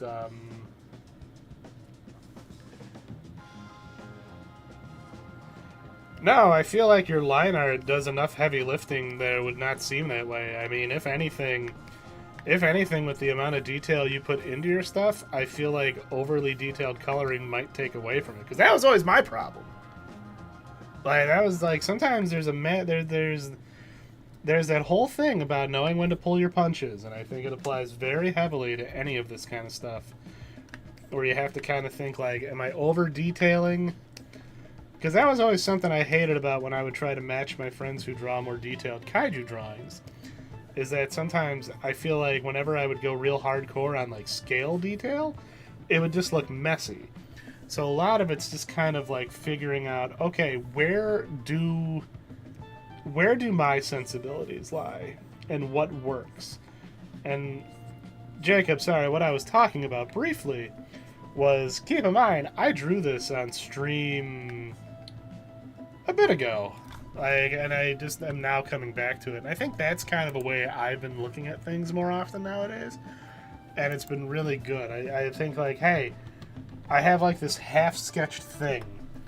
I can just go back and mess with this now, you know? I have so many open canvases on my iPad in particular.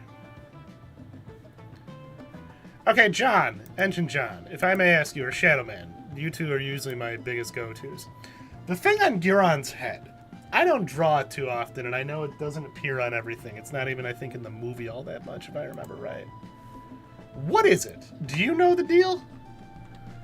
The weird little, like, ninja star thing he had? Well, okay, yeah, because in the movie, it's, like, covered in. Unless I'm just forgetting something? Maybe I'm dumb. I don't know. It's been a long time since I've actually watched the whole movie. Maybe that's something I need to do. Maybe I'm just being a big doofus and forgetting something really honest. Yeah, his button. It's all part of the process, my friend. You know? I think we're all leveling up, and I think we're all... this is what I like about this group. Like, I don't think you need to feel guilty about biting Mike Mignola's... I mean, that's the thing, though. Mike Mignola's artwork, it works. His art style would suffer with too much detailed coloring, you know?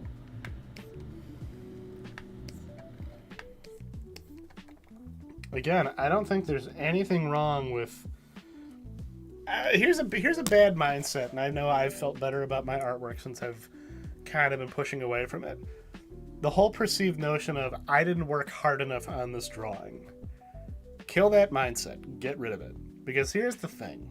You don't know how anything is going to react. It's covered until he uses his ninja stars. Okay. I don't know why. I guess I'm due... You know what? I'm due for a rewatch of all the original Gamera movies. That's all this is saying to me. Shame on me.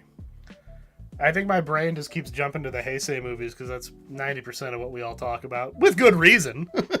It's like the best. It's, you know, a damn near perfect trilogy.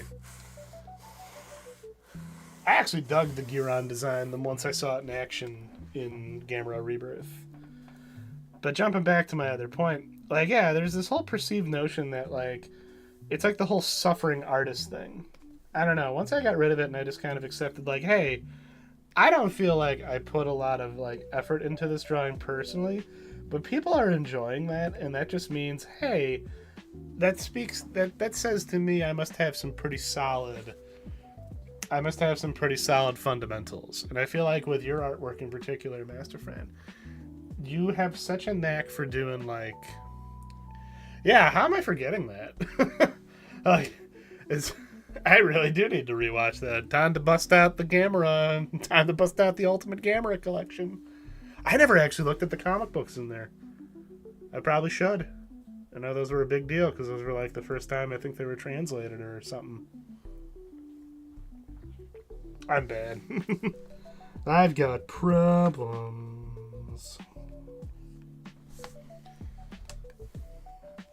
Good boy, Giron. Love this boy. See, if I ever got a chance to, like, rewrite Gamera history, he would end up being his Anguirus. He'd be broken free from the space, the horrible yet attractive space women who eat brains.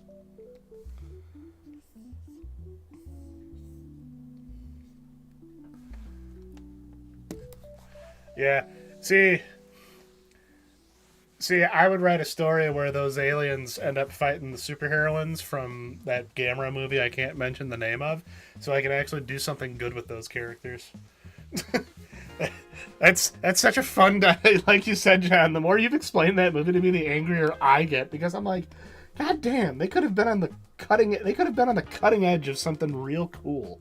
Superhero kaiju cinema fused together. Like, hell yeah. It could have happened. Somebody got lazy. Some jabroni got lazy.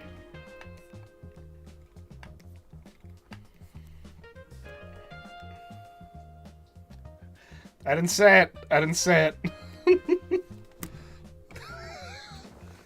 Hey man, I get it. I'm the same way with Halloween Kills. And I know we've had that discussion before. Like, I hate Halloween. I have my own personal reasons for despising Halloween Kills, because to me it's a movie that's gotten by entirely... I feel like it's a movie that got by entirely on, oh, but it's Michael Myers. Fuck Michael Myers. Jabroni. He's a jabroni. He's been a jabroni since part 5, will continue to be a jabroni. First movie, terrifying. Fourth movie, it's alright. Second movie, it's alright. Anything after that, I guess the first remake wasn't terrible. I didn't love it though. I don't know, man. Space Marines eat brains. Space Marines also spit acid, don't they? Wasn't that a Space Marine power you don't hear much about nowadays? Or they have a gland that can excrete poison?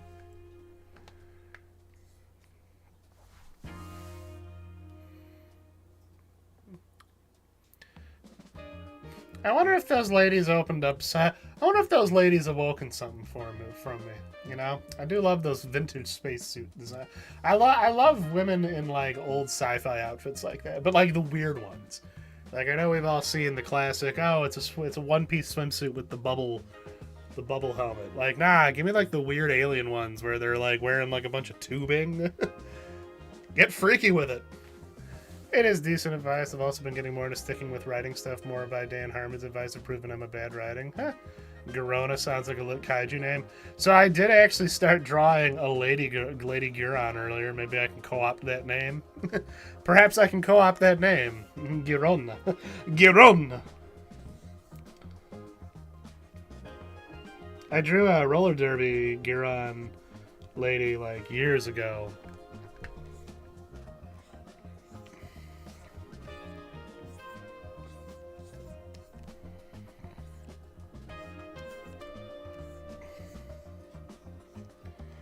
So I'm prepping to get some stickers made, and I think right now I'm just trying to decide which ones I want to do.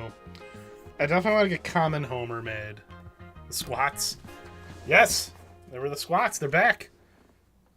Warhammer is going through a cycle right now. All the old things are back. It's all yours. It's all yours, John. Miss Ultra does need more villains. Miss Ultra does need a rogues gallery. I'd rather it go towards that.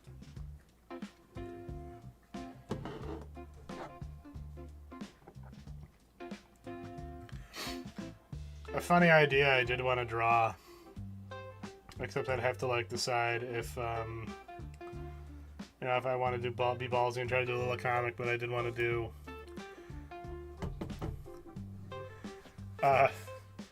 I'm sadly spacing on the monster's name, but Nick and Miss Ultra Nick confuses Lunagon for the burger monster from the first Miss Ultra. It happens a lot. She gets confused for another monster. Comedy ensues. Hell yeah. Oh man, when I was trying to draw because I got super into Kaku Ranger, thanks to John, Henshin John here, I went on Pinterest and you could find like all the Kaku Ranger monster designs were on there, and it was sick as hell. One of the more fascinating things that I discovered, there was a game for the Sega. It was terrible. Hence why I don't really remember the name, but it was called like Beast Wrestler or something like that. And one of the more fascinating things I discovered is that, because I remember the monster designs being really interesting and cool, and it turns out that the artist for it was actually one of the most prolific Kamen Rider artists. Let me look up his name. I did a post on it. Let me see. Was it Beast Wrestler? Yeah, Beast Wrestler. It was a Sega Genesis game that had a real cool idea, but was just not well done. Yasushi Nirasawa did the monster designs for it, and he did the cover for it. And it's like sick as hell. Look it up. But the big thing is they did like a comic for it that he did, and it's beautiful. It's so good. It's so good. It almost makes you forget the game is terrible. Not really.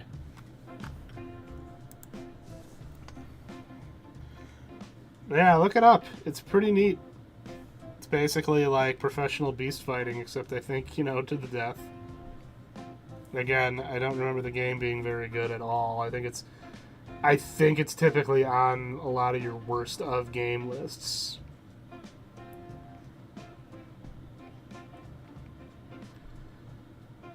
And yeah, that's kind of what I've done lately, going back to what you were saying, Master Fran. Now I'm kind of like, I'm trying to approach art with a bit of a chip on my shoulder.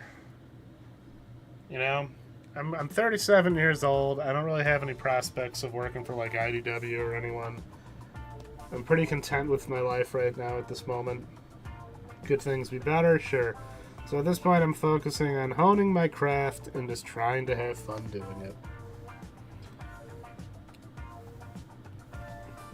But I understand it's not everyone, it's not viable for everyone in the bizarre hell dimension we live in some days. That's why I figure I'm gonna let the younger generation go for broke.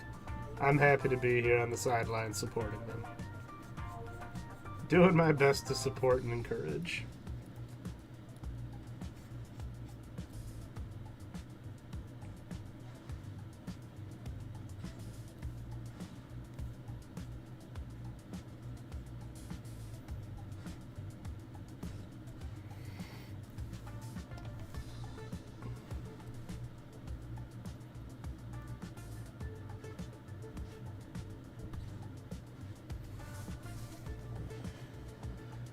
City drawing is it was funny. I can't believe I'm spacing on his name.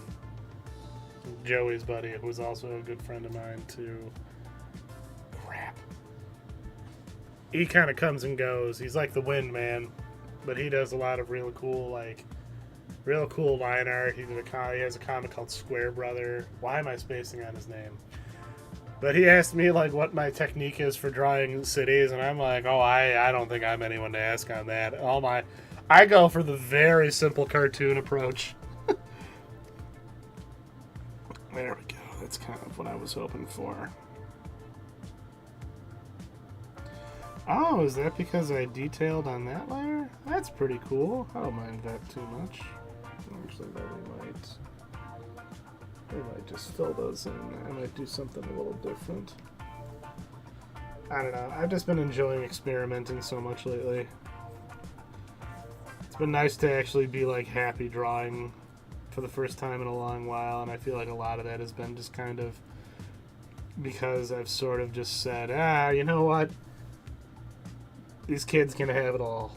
I'm okay just kind of sitting here I'm okay being the weird guy people do convention tables with, who just kind of hangs out.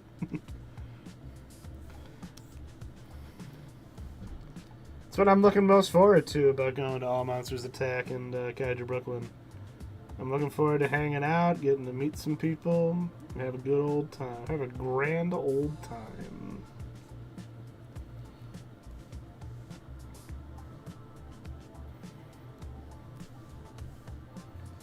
Now, I want to try something because I do have some other...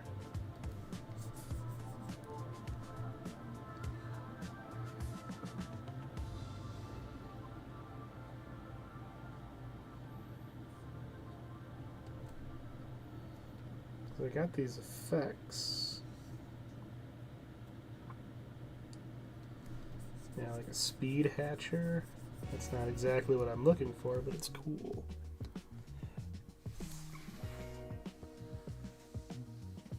Yeah, it's an unfortunate thing you will have to learn to do. I think what I'm realizing about my art style, that it has been one of my weaknesses, that I am trying to... Well, drawing crowds of people, geez. How people do that is still a mystery to me. I guess a philosophy you can try and look at it is, I can add little interesting characters here and there. Yeah, and I think the thing is, don't overthink it too much. What's his name? He does Shaolin Cowboy. And he did some artwork for Big Guy and Rusty. His artwork is Jeff Darrow. He's able to find a balance, and same with James Ticot, where they can have these incredibly detailed buildings, and it doesn't feel too busy. And I feel that is the trick. It's finding a style. For me, since I draw in a very cartoonish style, I can kind of get away with not going super hard on details. I draw in cars, guns, and robots, and fantasy is a lot of fun. I mean, if anyone I know is ever doing any sort of Kickstarter for a fantasy game or something, especially if it involves animal people, stuff like that, I'm gonna say I know a guy who would be invaluable. to this project that you need to have on it right away.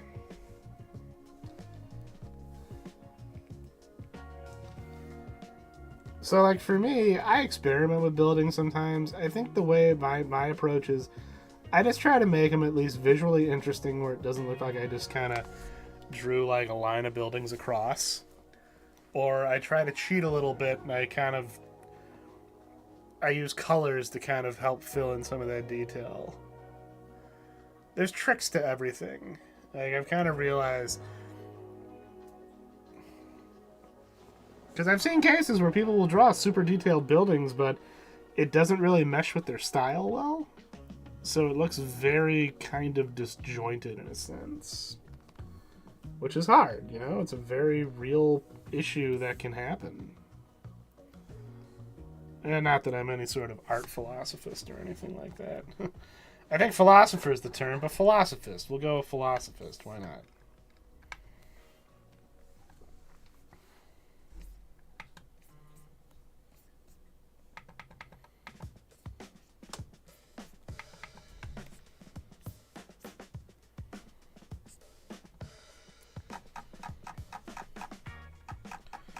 I like drawing fantasy stuff. I don't do it nearly as much as I should.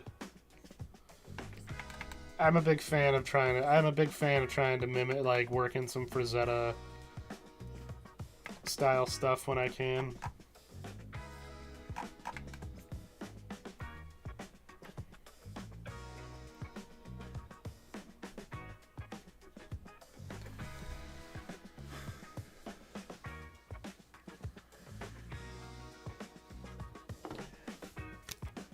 That's kind of like the testament to those books, though. Like, there are plenty of people who buy RPG books and they never play. I have so many that I haven't played just because there's something so fascinating about reading all this stuff. And yeah, the artwork is typically real good.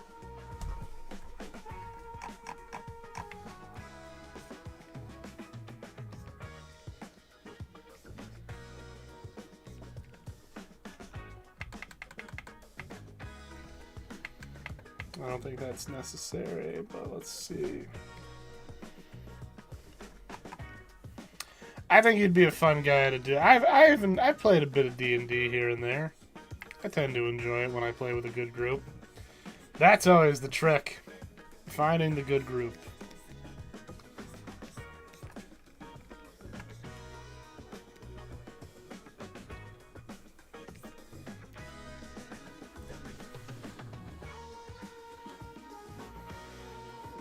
Yeah, Toriyama's great for that. Toriyama was amazing because he really could kind of do almost everything. Dragon Quest designs all had, like, an amazing fantasy aesthetic to them. Playing through most of Dragon Quest XI, I do got to get back on it, and just all the designs are so good. Every creature, every monster is just a joy to run into. Toriyama is a pro at the concept of freaky little fellas.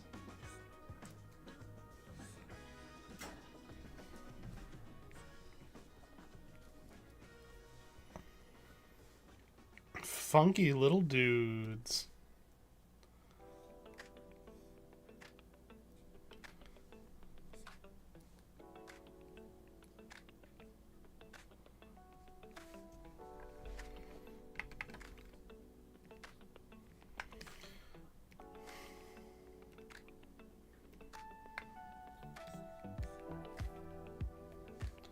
Should we give gear?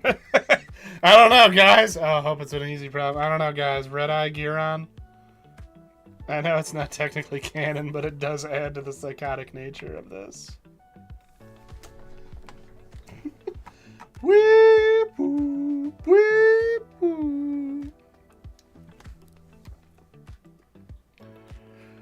Oh, that drawing looks sick as hell, though. It gave me Mewtwo vibes, which I dug.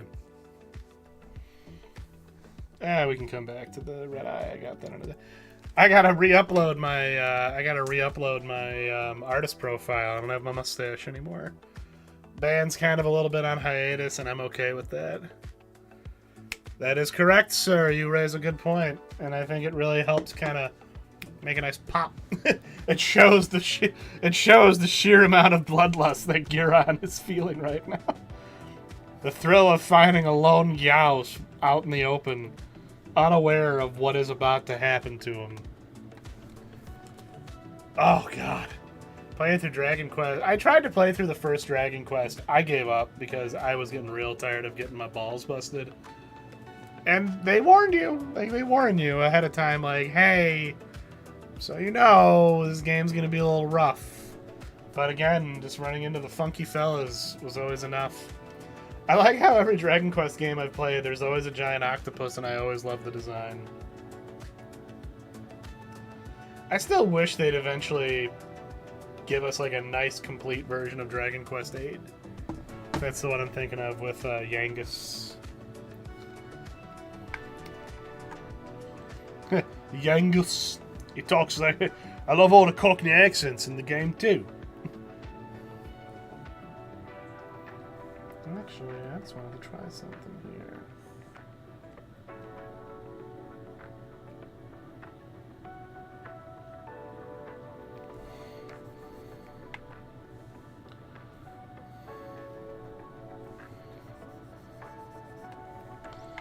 Toriyama, man. That was always the thing about him, is that he could draw everything. Fantasy aesthetics.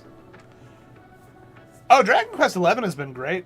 I do want to get the Dragon Quest remake, 3 remake. I mean, 1 was fine. I played through it enough to get, like, I feel like I got the enjoyment out of it. Dragon Quest XI is perfect. Like, I can understand why that. And Dragon Quest VIII wasn't too bad either. It's just, it's stuck in this weird state of limbo because you can play the PS2 version, which sadly has a lot of issues to it, I guess, with its pacing, its grinding, and stuff like that. And then you have the 3DS version, which is censored, which doesn't bother me as much.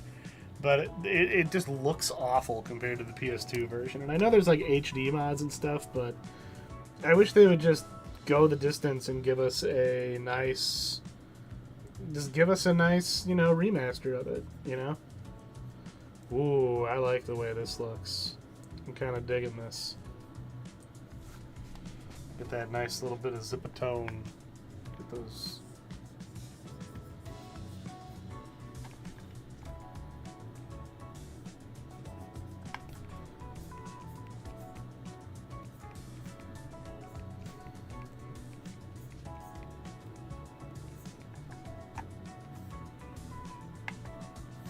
I don't know, chat, what are we thinking?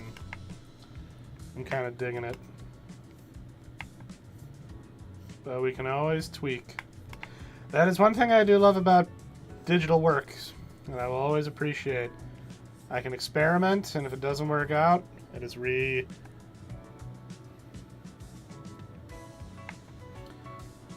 try something out. If it doesn't work, hey, you can just, delete the layer and try again. Thank you, Jacob. I always really like the texture you use for your works, Jacob. Like, I know you're working on your anatomy, which I think we can all stand to just keep improving that, because it just makes things more and more fun to draw once you kind of start piecing things together. But your texture game and your background game have always been super strong. I've always been quite envious. You have this way, like when you reposted the Frida and Emma draw, and the May We Have This Dance drawing, I was amazed being reminded. I was like how cozy that room feels, like lived in, which I thought was real cool. The Yoinky Spoinky, is that a brush that I'm not? Is that a brush I need to get a hold of? Ah, yes, the Yoinky Spoinky brush.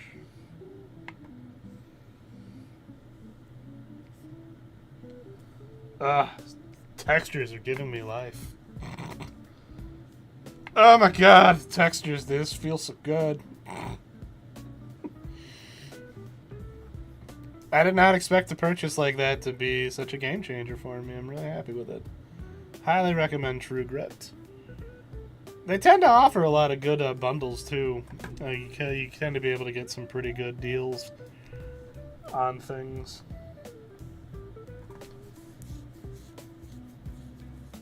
Which is fair. I mean, it's again, I say it a lot, you know, just like Thanos talked about balance, right? But it's finding that balance, you know, getting that good interior. Because I know people who go super hard. I've seen people who go super hard on details, but it kind of sucks the life out of a drawing too much, you know? It's kind of like when you go a little too hard. Like anything, there's an art to it.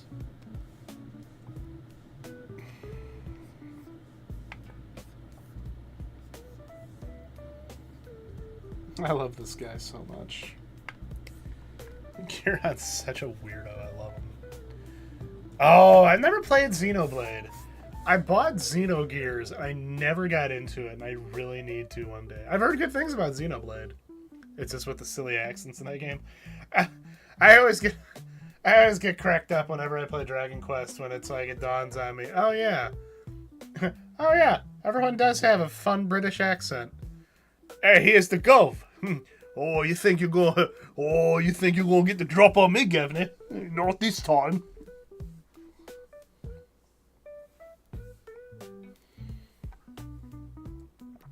Blimey, call blimey.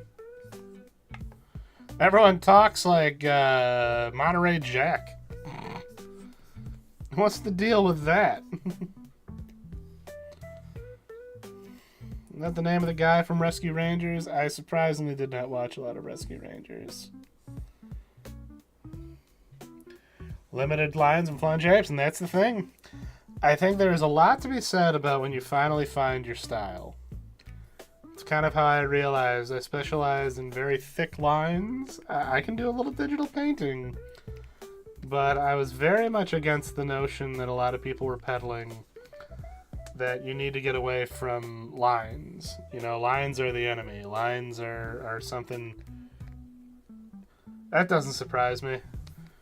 I still crack up when... I didn't get back on Dr. Slump, but I definitely got a good laugh out of Kinniku Man showing up. He was the ticket taker when they went to the theater.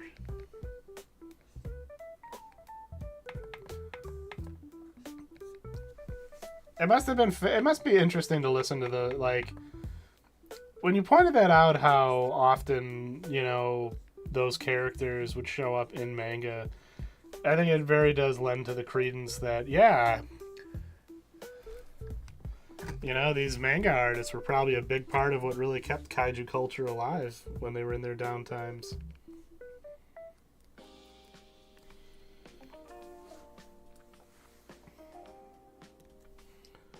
You can tell there's a genuine love for the source material with stuff like that. Inking is probably my what? One thing I feel confident than everything else. Hey, inking's a good skill. A lot of people, inking's a big struggle for a lot of people. I know it took me a while to get decent, like, confident. Inking is difficult because it can be a confidence thing. Like, that's why I really do want to sit down maybe for the next month just to kind of prep for AMA. I want to try and set up to do like actual traditional art streams. I have a setup, so it's not the hardest thing in the world. Because I don't want to be the guy at AMA who's like, oh, I can't draw anything. I can draw you something on my iPad and then give it to you. Or I can digitally send it to you. Are you okay with that? Probably not. And I do want to get better with my traditional art skills. I don't know. I just hate it when people pit the two types. Not that anyone here does it. But I hate it when people try to make it out like there needs to be this... Like, again, I understand AI is creating kind of this stupid existence, but I don't think we need to start, like, getting down on digital artists. You know? If you're creating art with your hands, and you're not just feeding it into a machine... Like, you're actually taking the time to think. I mean, again, like right now. Yeah, I'm using all these little fancy textures and stuff and like all that to enhance my drawing, but am I still doing this? Yes. I do need, I have to think here. Like, I'm not just looking at a thing and going like, yeah, we'll just tell the magic computer box to do my thing for me. It's like, no, I gotta sit here. I have to like figure out placement. Want to try and get the right stroke for what I'm doing. Yeah, well, I'm one of those people who I actually prefer sketching into straight Bic pen. Like, I always had a lot of fun. I realized that you give me a Bic pen, I can doodle all day. And I do have some traditional art stuff that I've done. Because that's usually what I would do at conventions is I would just bring a bunch of like poster board, not poster board, but like different things. And I would just try and draw, you know, just try and get some silly things on the table for people who might be interested.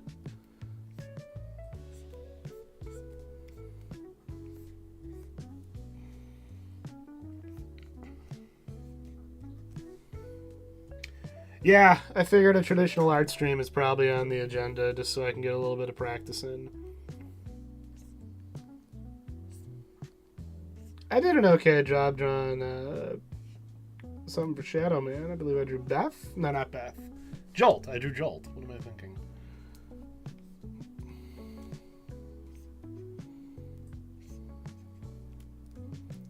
Beth is the one that I need to draw because that's definitely a character I look at and go like, yep, that's the one I like. Yeah, I gotta start. Well, the problem is I got kind of lucked out at work, and I'm able to bring my iPad and just kind of draw on that. So I'm very used to that right now. I used to just grab like little pieces of scrap paper. Well, yeah, they're nice. I think I might do some postcards myself because they're nice, they're simple, they're small, which I think helps out a ton. It's why I'm going heavier into stickers this year. Like, I've still got my art prints. I think I am going to get a little ballsy and print out just a few posters. Not like super big posters, but like I want to print out like a taller print. I want to print out like a nice larger size for the Gengar drawing I did. And maybe have postcard versions of it too. I think that's possibly my most popular drawing right now across the board, like different platforms. Which is funny, I would have thought that Godzilla drawing would have been the one, but hey, everyone loves Gengar. Everyone loves them ghost Pokemon. Why do you think I drew them? I love those guys. I love those goofy goobers. They're delightful.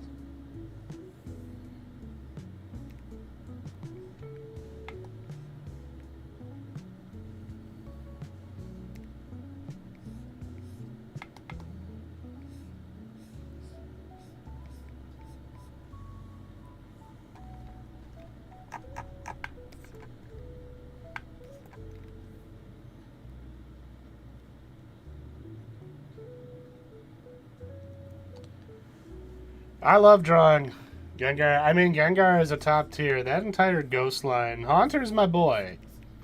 Like, I'll always love Haunter the most, but I love all three of them. Haunter was just the one that, like, gripped me. I don't know. His design is just so cool. I loved his role in the cartoon. Drawing on the iPad has probably been the biggest game changer for my art of all time. I got the iPad, like, I've been trying to, I remember when I used to have to use, like, the Jot pen and stuff, and just getting closer to that feeling of being able to draw. And then when they did the first Apple pencil, I was into it, and I bought it when I was hooked. And I've pretty much been a consistent user since. Like, it just does everything I need it to do. It gives me all the tools that I need. It's just, to me, it is genuinely, like, the perfect way to draw for me. Because I'm someone who really likes to work digitally, and I love the notion. I think it's kind of just helped out because I think as I'm able to draw, you know, and draw and do, like, these larger scale things in a simpler fashion. I don't know. Hey, we were just talking about traditional art, and here comes Tupac with everything. Just Tupac tonight. You came prepared, my friend. which is great. How are you doing tonight, buddy? I think I might just go with something different here. Yeah, we'll just go with a standard.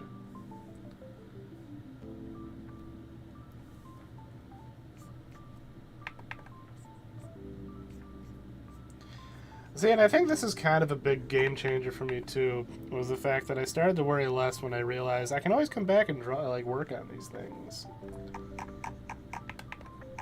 Before I lost my first, and I'm more used to it about my second pad is, oh yeah, pick square, huh?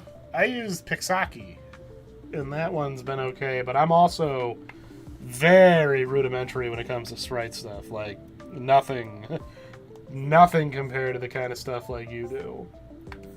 If A-Sprite or S-Sprite, however you want to pronounce it, ended up on there, boy, that would be something crazy, I think. I did kind of cut my teeth a bit more on pixel artwork, though, thanks to the iPad, so I am grateful for it.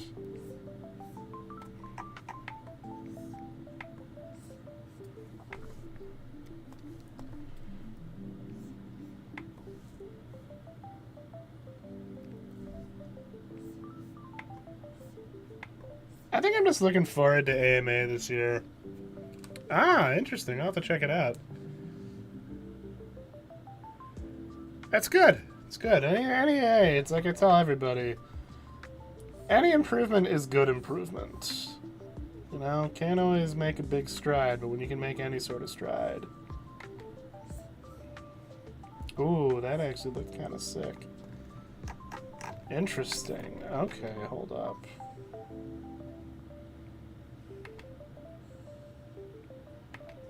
I'm still thinking about the discovery about Franklin. Like legitimate Gamera monsters showing up in Franklin. It makes so much sense and I love it.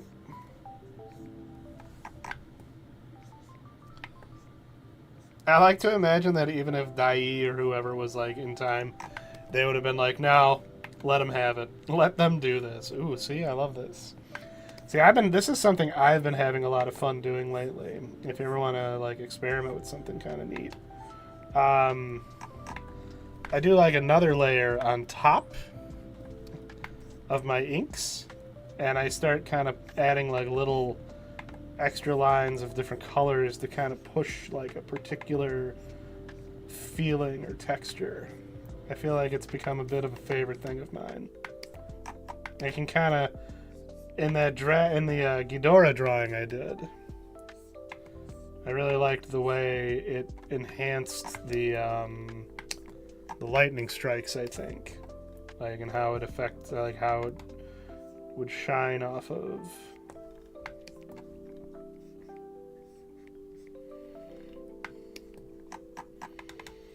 Ooh, yeah, see, I'm liking this.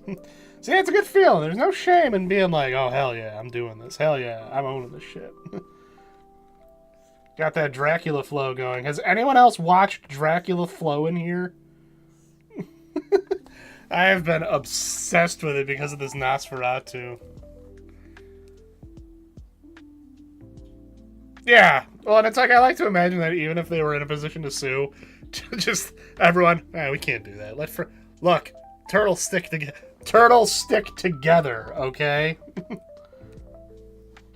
Turtles stick forever, baby. Let the monsters play. Oh, there's five Dracula flows. Oh my god, I've been dying. I have Friday night. I had my buddy Eric over, and I was playing the RoboCop game, Rogue City. It's pretty cool, by the way. I just kept saying, this shit ain't nothing to me, man. I'm Dracula. I'm 12 million years old. Ribs exposed. Eyes bloodshot. Thrusting away.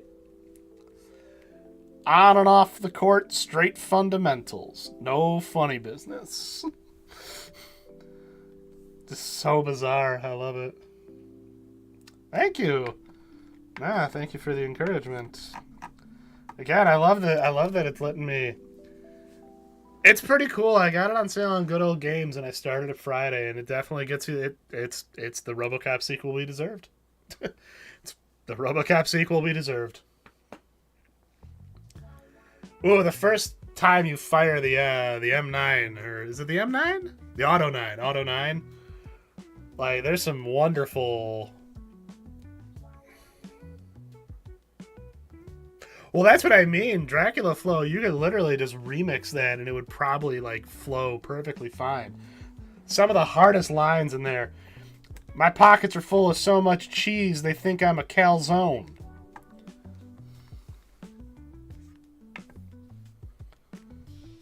Shorty chose to be with a demon? That sounds like her problem. Ha ha!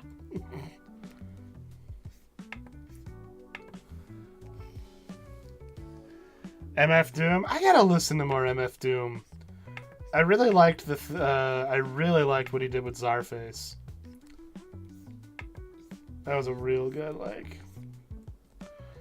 Even I could admit though he was taken from us too soon.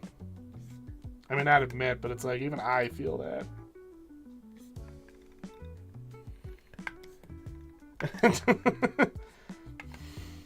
Just. I don't care if I go blind. Zsa Zsa's got me talking like Pingu.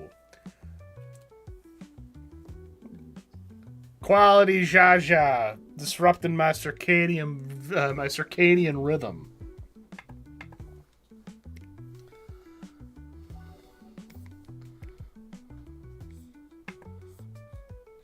She listens to rock and roll. I smoke rock and roll.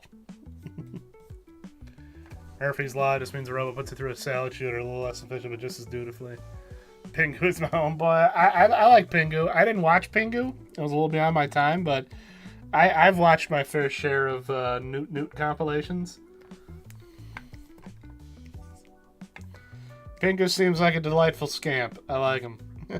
I have no qualms with Pingu. This is... The Castlevania dub was good, but man, the video this guy did of Nosferatu, if you haven't seen it, Nosferatu Flow is what got me into that. Like, it's so well done, and the art style is so good.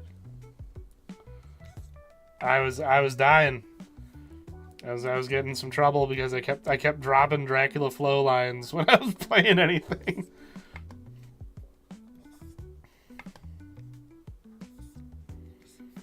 We're smoking runts.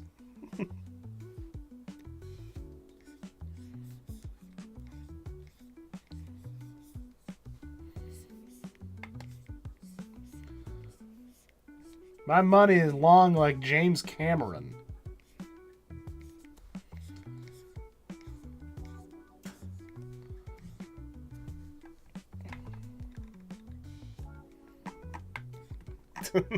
Ah! Like any penguin capable of mastering multiple content thrown up on his parents. Yeah, just don't let him. Just don't get him in a Freddy Krueger situation. He folds. Be fair though, I'd fucking fold. That walrus was scary. That walrus in that Pingu episode that everyone would talk. So I got into this weird thing. I started watching icebergs. I never got super into them. I don't know why. Probably because I hate a lot of content creators. But I was watching the Gen Z Trauma Iceberg, and I guess I could really sit there. I guess realistically, I need to take in consideration that, like, yeah, you know, like, that's Gen Z. It's a different generation. But when I'm hearing some of the traumatic moments, I'm like, really? And one of the ones was the Scary Mermaid from Flapjack. Even the bad ones. Yes. And I'm like, is that really traumatic? That was funny, I thought. Like, I think there were more unsettling things in Flapjack. I would have thought the episode where they go west. That would have been the nightmare fuel. Maybe it's... Is that a... Oh, I don't think I've heard that one from Dracula Flow. Oh, I'm sorry. I got your your guys' colors. We smoking runts.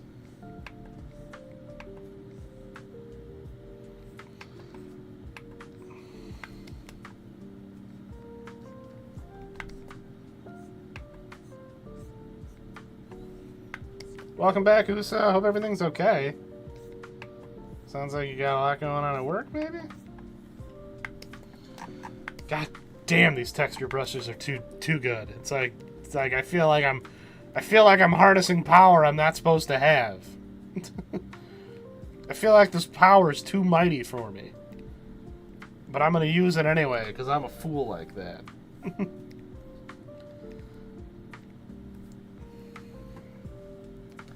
Harnessing power is beyond my comprehension, like a boss.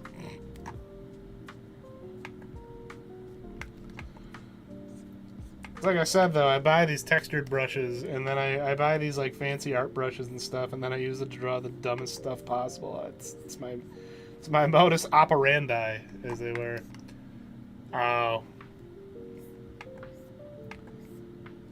All good though, now.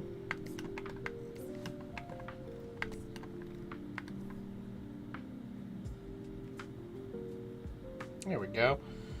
I like it. Once I started to get a little better with messing with my opacity. That was also a big game changer.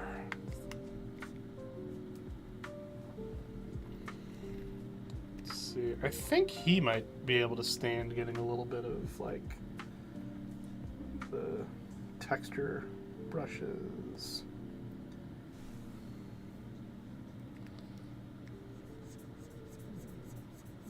Oh, God, it feels so good. I'm telling you. I've been after some way to do, like, zip-a-tone kind of style stuff. Like, you know, that pop art style. So this has just been real nice. Call that pussy the Matrix, because I'm in this bitch and I can't get out. Ha ha!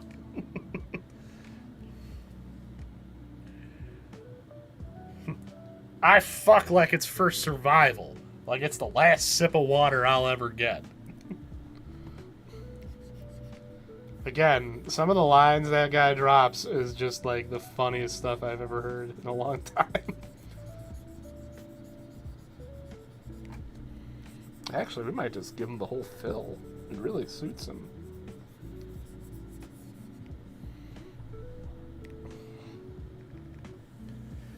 Take my laptop. I'm going to treat it like a weekend. There you go. Gotta get some.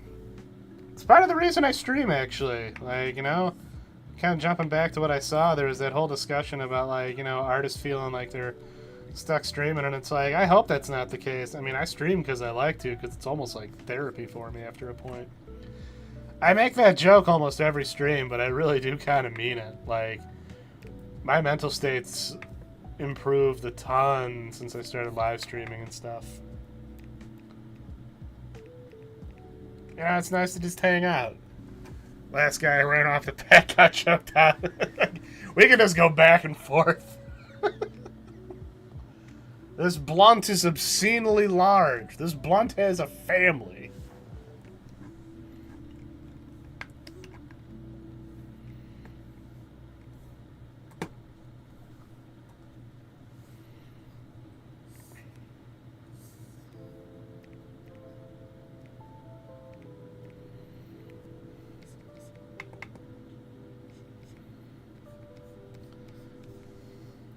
My bitch looks like Timothy Chalamet. And for anyone not familiar with Dracula Flow is, just look it up. Like, I don't even know what... It's for some clothing line from a rapper, I believe.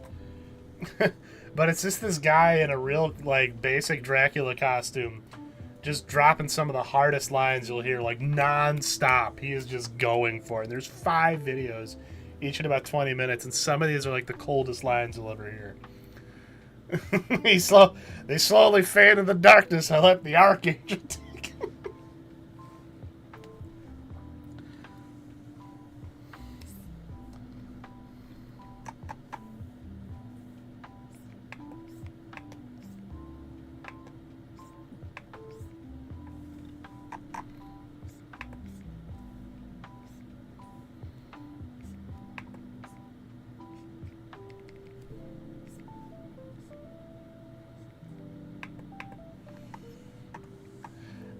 Fentanyl's got me moving like a claymation creature.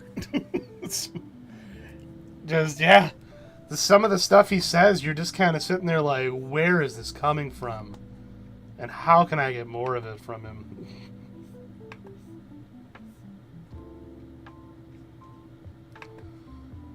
I'm glad you had me on this one, Master Fan, because I'd look like a crazy person otherwise.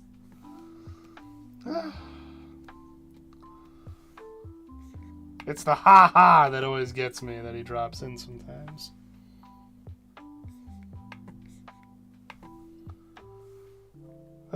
Good stuff. Good stuff. Thank you for humoring me on that. There we go, just some subtle touches. That's what drawing and eventually writing is not just my bread and butter. Personal therapy, yeah. I'm a demon. I can't remember his whole thing about being a demon. I have no loyalty to anyone, even myself. Yeah, I mean, I tell people, like, there's a fine line between being an egoist where everything kind of has to be about you or nothing else, and just being someone who's very... Speaking of it, like, okay, I learned about who Derek Savage was, the creator of Cool Cat. That guy needs mental help, and it worries me. That's the kind of person I'm afraid of being if I ever talk about my OCs too much. I never want to be the friggin' weirdo doing that. I don't know why that's an irrational fear I have. It just is. Because I've been in conversations with people. Oh no, I know Scanners. Scanners is probably the most, like, well, no, I mean, Cronenberg's done a lot, but Scanners is, like, his most, I think, approachable. Oh, man, at a horror thing once, I saw Shivers, I think? Was it Shivers? It was, like, his first movie, and that was a ride. Yeah, I guess that's always, like, my fear, like, you know? Like, I knew this guy who... He'd mostly just talk about his podcast anytime he interacted with me. Rarely had anything to say about my artwork, and it just kind of started to upset me because I didn't really get it. I'm like, how am I supposed to respond to this? And a mutual friend was like, oh, they love original characters and stuff like that. And it's like, I think they just love theirs. I don't think they have much interest in mine. It's weird, you know? A lot of personalities, but I feel like I'm in a place now where that stuff bothers me significantly less. I feel like I have, like, my own little... I'm thankful for the weird little crew that I've got going here. Man, this is fun. You guys are the best. I really do have the best stream audience. I really am grateful for it.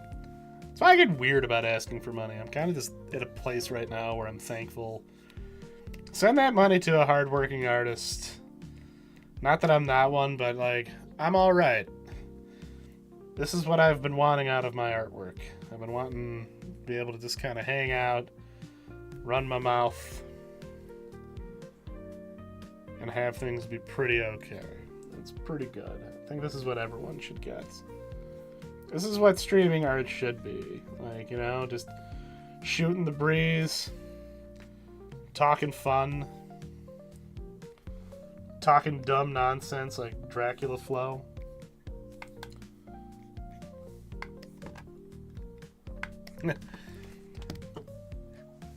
We've been talking about me a lot. Let's continue talking about me.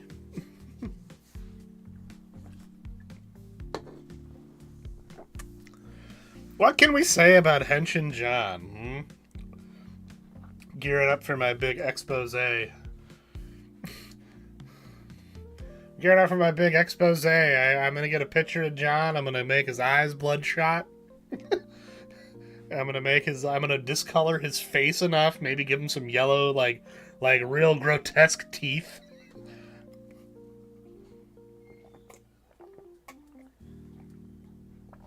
I couldn't cut it in the kaiju community as an artist, so I'm gonna go into drama casting. I'm gonna become our own personal wannabe Keemstar, except I'm just gonna go after dumb things like, can you believe this guy's mild take? What does he think he is presenting his opinions in a reasonably informed way? Where does he get off? What's this guy's deal?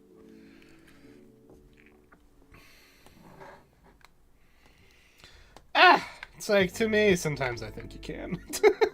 But I've just had my fair share of just experiences that I'm jaded. Like, I guess that's the best. Like, it sounds weird to say that in such like a cheerful way, but I've just kind of accepted that, like, yeah, when I was coming up, I did not, unfortunately, get a lot of good experiences with a lot of my fellow artists, and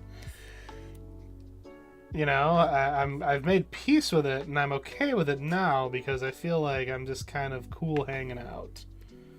I'm vibing, living, thrusting away. Eyes bloodshot, ribs exposed. Reasonable opinions. This guy, something's wrong with him. And then he has this comic, Miss Ultra, where a guy gets fallen down by a giant lady. What does this mean? What is this telling us?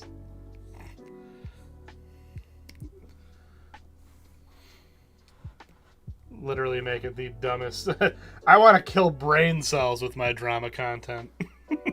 Like, more than people like Keemstar do. I want to just destroy brain cells. Like, I actually feel dumber after listening to this man. Good. Good, now go outside. Get your brain cells back. There we go. Get a load of this clown.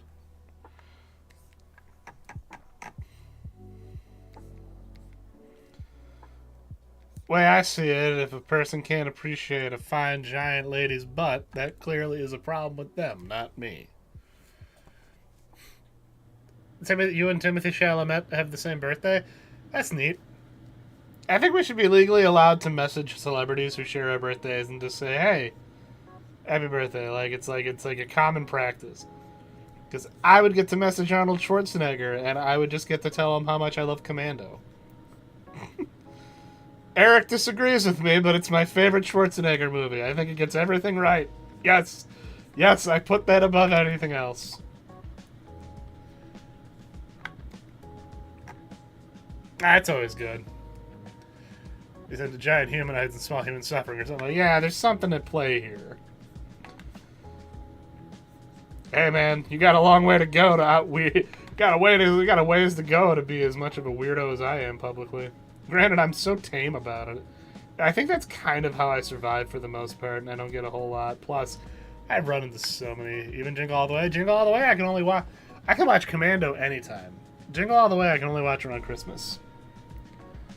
Commando, though? That's an anytime kind of movie. It's where a lot of your best Schwarzenegger one-liners come from. Friggin' great. Let off some steam, Bennett. You're getting old, John. That time vibing with it. Oh, me too. I always made the joke that artists are a lot like spiders. We don't get along with people in some cases. Hercules Goes Bananas? Is that the sequel to Hercules in New York? What a fascinating little movie. Him and Arnold Stang. Yeah, I think that's kind of where I'm at right now. I think also the big problem is a lot of the most talented people I knew coming up were incredibly broken, mean people. So it kind of warped my perspective on a lot of things. I don't know. Nowadays, I just try to do right by myself. You know, I've accepted certain things I won't be a part of, and that's okay. I don't need to be a part of these things. If I don't mesh with this group, it's not the end of the world. There's no such thing as the end of the world with that. You know, I had to cut ties with quite a few artistic communities over the last couple years, and you know, I try not to harbor resentment, but I feel better for it.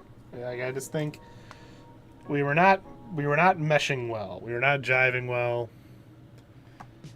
Clearly, we came from two very different mindsets, different philosophies. I think it was for the best that I go on my way. Traipse off into the sunset and forge my own path of drawing fat-ass monster women on the internet.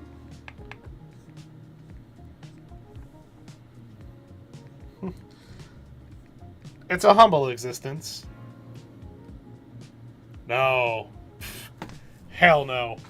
Nah, you guys are like part of what really helped elevate my artwork. Finally having peers who I get along with. Because, like, with you guys, a lot of these people in here, there's more to it than just us being artists. We actually talk about things we like. You know, things. What if we used it to buy things? You know, things we like.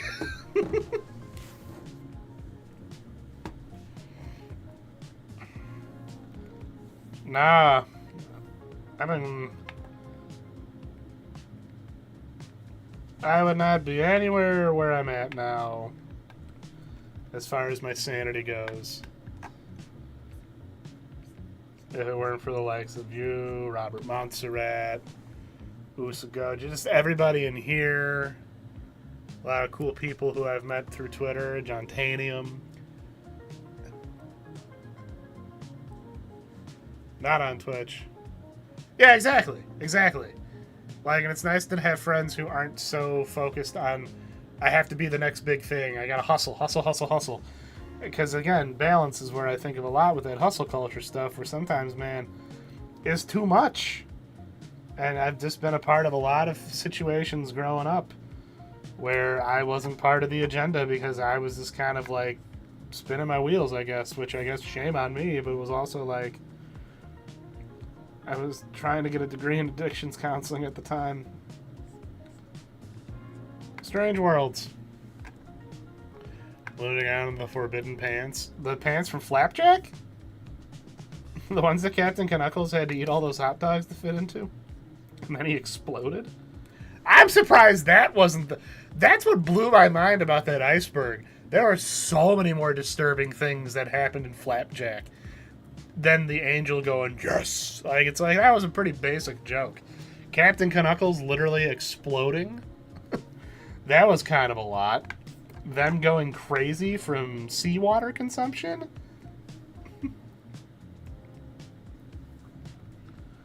Yeah, it's nice to have friends who go outside. They're not terminally online. But again, and if they are, that's fine. If that's how you want to spend your time on the internet, man, good on you. But just make sure you're taking a break. I had a buddy who was like kind of stressing when we were playing StarCraft 2, and I'm like, hey, those problems are going to be there tomorrow, man. We can take a break right now and just enjoy playing some StarCraft 2. StarCraft 2 is really fun, by the way. I'm late to the party on it because I played the campaigns only, but their co-op setup is really nice. I was very impressed with it when we played. Okay, I think I can stop noodling or I'll be here all night and just get to work on the background. Alright, so we're going to go very simple here, because I don't think this needs one. I think we can wrap this up tonight.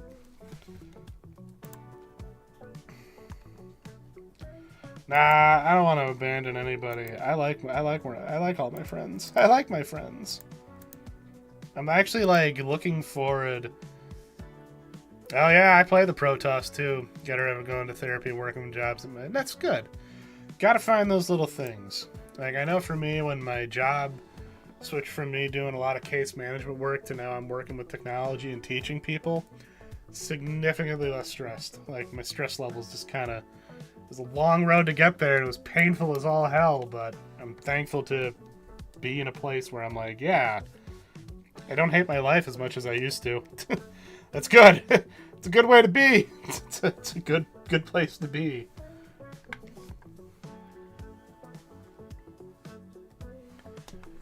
Zeratul was always my boy growing up.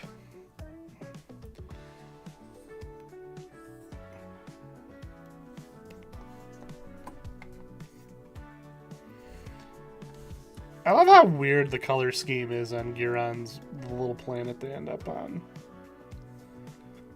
Like, it's Phoenix, also cool.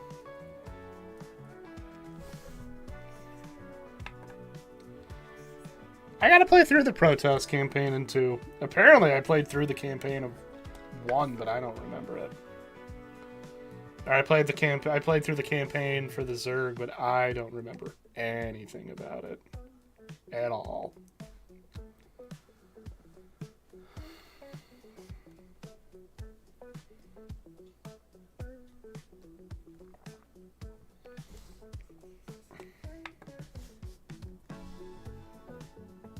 Oh, it's all good, man. Drive safe. Drive carefully.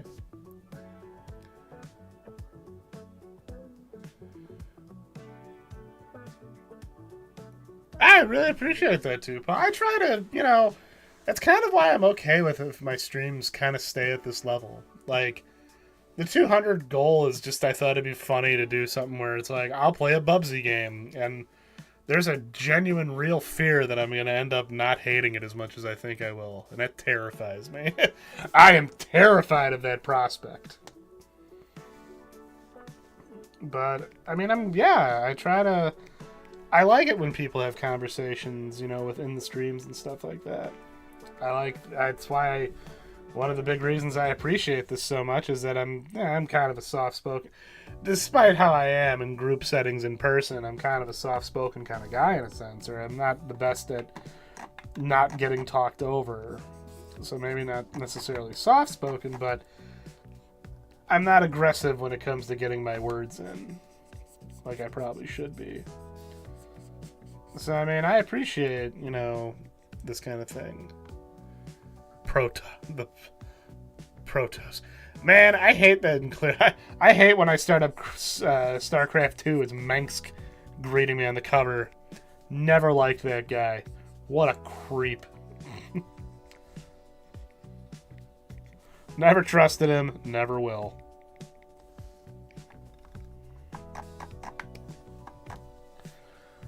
So I actually got some blenders or some smudging brushes, I think. I want to try out. Do I have those here?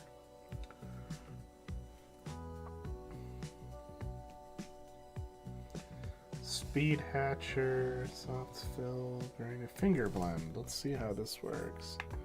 Okay, not too much different.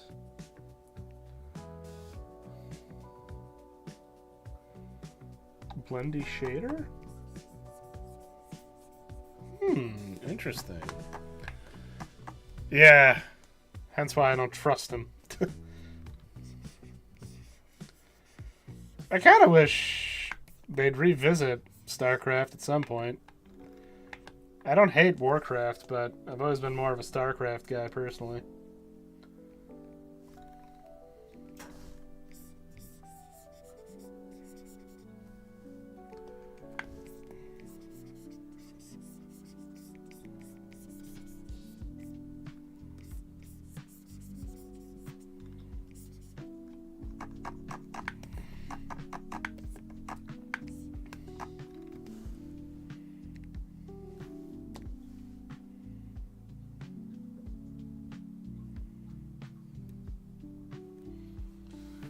But yeah, Tupac, I'm really happy. Because I sometimes worry that I'm not keeping up with the chat as much as I should.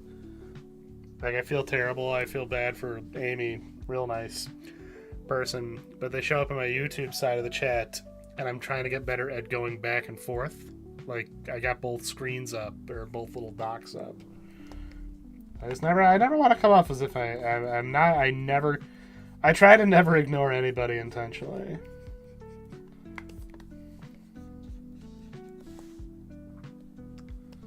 So I do apologize if whenever I'm caught up in like a rant or something. A rant. One of my patented rantomatics. Yeah, I played a little bit of WoW. I lost a summer to it, but then I grew out of it. But I would like a return to an RTS. I've actually been like decent playing StarCraft. Excuse me, recently. I'm not looking to be like a top tier. I'm not looking to be one of those top tier Korean players, but I would like to at least be able to do a decent build order. Is it Koreans who are like, isn't that like the meme? I could be wrong, but I thought that was like the joke with StarCraft. It's like they have their own kind of take on the whole, Japanese fighting game players are just like naturally like next level. Is it correct? Okay. I thought so.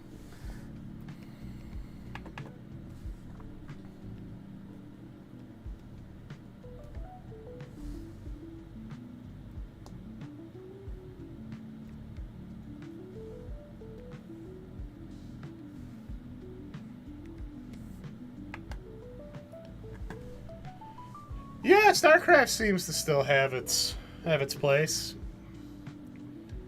Alright. Yeah, exactly. And that's what I try to make these streams about. You know? I really just kind of want them to be... And I totally am more than happy to be like that background noise for people. Like, I've had people tell me they feel bad that they kind of just put me on in the background. It's like, no, that's fine with me. I get it. I unfortunately do the same thing to a lot of people too. I try to get better at it, but sometimes I'm like, sometimes I'm drawing. A lot of times I'm drawing, and streams can make like the perfect companion. Korea dominates in Tekken. Really? I feel bad. I dropped out of Tekken pretty hard. I don't regret buying Tekken 8 like I did with Mortal Kombat 1. But I think my interest in that series was very... I like it. Like, I like those characters. Steve Fox is, like, my favorite. Love Steve. Yeah. Then again, I don't know, because RTSs are kind of having a weird... Not a big comeback, but RTSs seem to... Because they just did that Command and Conquer remaster. I almost bought it. I kind of wish I did, because I've been wanting to replay... I had Tiberian Sun as a kid, and I know that's not like one of the higher loved Command and Conquer games, but I was curious about trying it. Again, like now that I'm a little more astute, in a sense. But, because they just did that Age of Mythology remaster, if I remember right, which is pretty cool. You know, to see that they did like... Well, an Age of Empires is coming back, sort of. Well, not necessarily back, but, you know, those Age of Empire remasters have been given a lot of love and attention. I think there's an audience out there that they're finding more and more. And now, John, just to reiterate, I will never abandon anybody. I almost responded when you were talking about looking at places for Kaiju Brooklyn and where to eat. I want to be like, John, you might be a burden, but you're my burden. Yeah, and League of Legends, you know... I played League of Legends once. And I didn't hate it.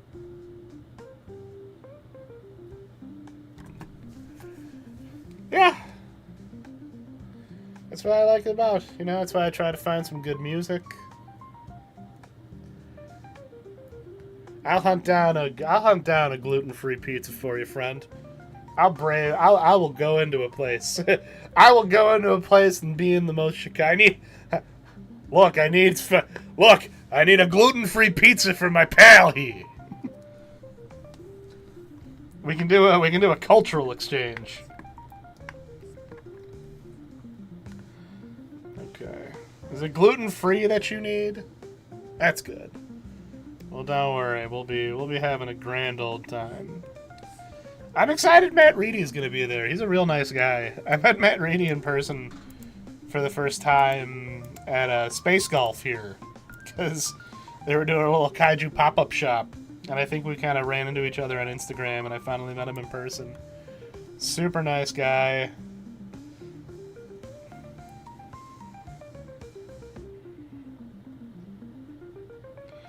So I'm going to try something here.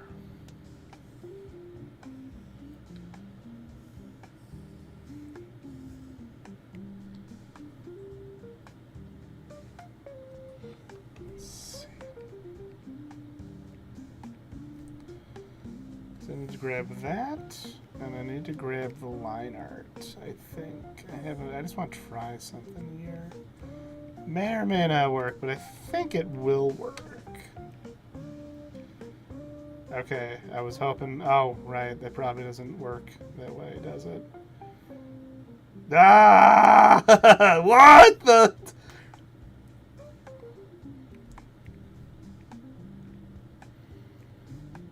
Oh, actually, what I could do... Hold on, I can use a little smudging, I think. We got like a weird eraser for that somewhere, right?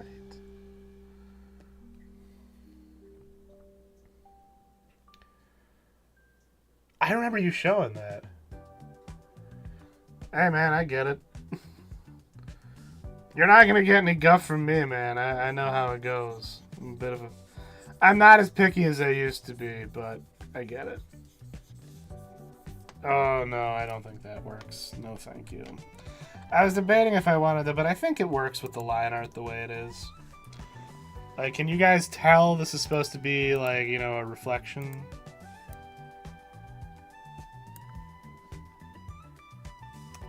Oh, wait, hold on. I just realized what I could do also. Hold on. Just add one of those things. Not sure what caused something about taste or textures. 3 models. I can make or break things. Multiple food sensory versions myself. Yeah, I mean, I get it. I work with a lot of people, you know, with those kind of, you know, particulars, and it's like, it's funny how people get all weird about it, because it's like, oh, like you don't have any sort of weird particulars. I get it, though.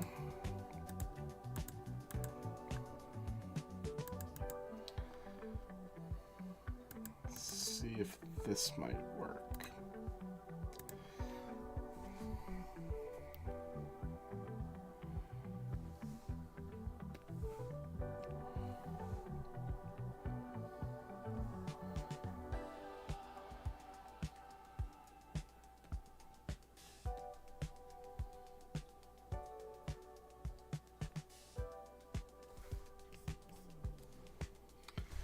No. Man, you know what I say? Anyone who goes off about pineapple pizza at this point in their life is just desperate for attention. Nobody cares, man. Pizza's a canvas. People can put whatever they want on it. I knew this guy who would always go on about the whole, oh, you can't have pepperoni and you can't have pineapple on pizza. And it's like, dude, shut up. Nobody cares. More for me, then. I don't know. It's like anyone I've seen who made that like a anyone I know who made that like a consistent gag was always very insufferable. Oh, that's right. I can try some. Oh, wait. Hold up. Multiply, maybe? All right. So multiply. Yeah, I think that kind of works. I was just looking for a way to kind of mute the colors a bit. I don't see how you can be a Ninja Turtles fan and throw a fit about pineapple on pizza when Michelangelo was committing far greater crimes. Like mushroom, like a marshmallow and anchovy pizza. Like, get the hell out of here. I feel like I'm about to go on like a Lewis Black rant. Let's see. Maybe we'll lower the visibility on these, actually. Yeah, there we go. Alright. Alright, I think we got this. What do we think?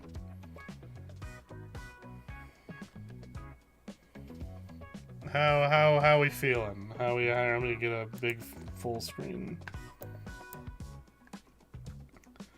Would this be a pretty cool postcard, you think? I wouldn't mind. I think I will lean into postcards. Cheaper. More people will probably buy them.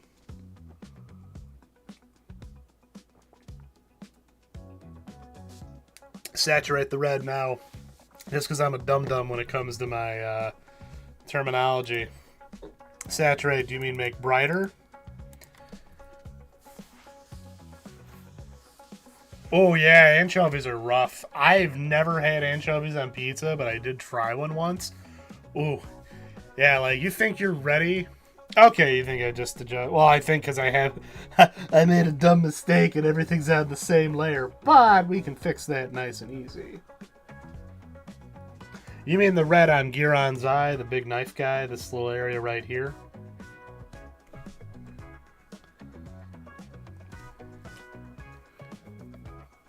Oh, you mean, on this fella? That would be Gauss, so you're talking about this fella down here. Okay, alright, I see what you're saying.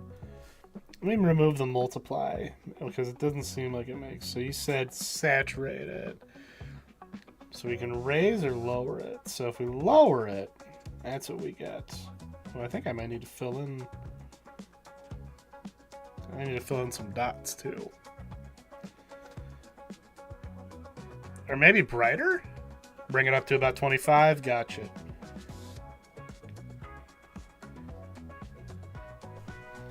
Okay, so that's at 25. So let's mark... Oh, wait, no, it went down. Let's fix that. So that's at 25. Let's see what it looks like at higher ones, just in case. See, I worry that it won't look... Yeah, like I was thinking maybe, I don't know, 35? 35? Not too much of a difference, but... We think 35 then, Jacob? Okay, 35. You know, 25. All right. Nice. Nice. Oh, no. I appreciate the input. I asked. I appreciate that. I mean, hey. No, not at all. If I did not want some critique, I would not have asked for it, my friend. I appreciate your insight. You have a safe drive home, Usa. We're going to be wrapping up here shortly as well. I'm just going to tighten up a few little details here.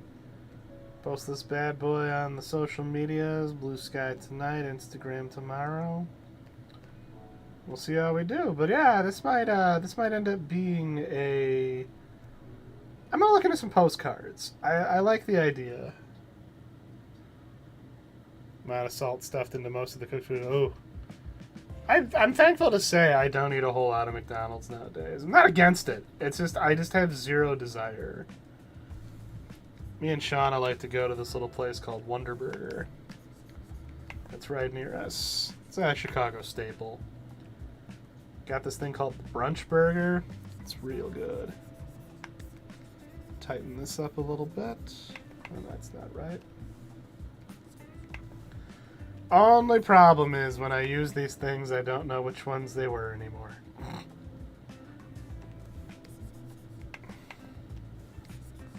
Uh-oh, what happened? Oh, it adjusted the opacity. Don't do that. No, I'm actually glad we have like a solid number I can hold on to.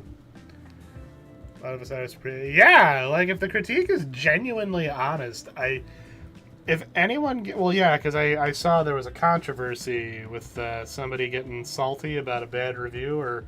No, it wasn't even a bad review, actually. It was that Godzilla Island place just said, hey, this doesn't seem like it's for me, so rather than do a review that I don't think will benefit you, you know, we'll go another way. It seemed like the most mature... It seemed like one of the most mature responses, and when I was really bummed out at it.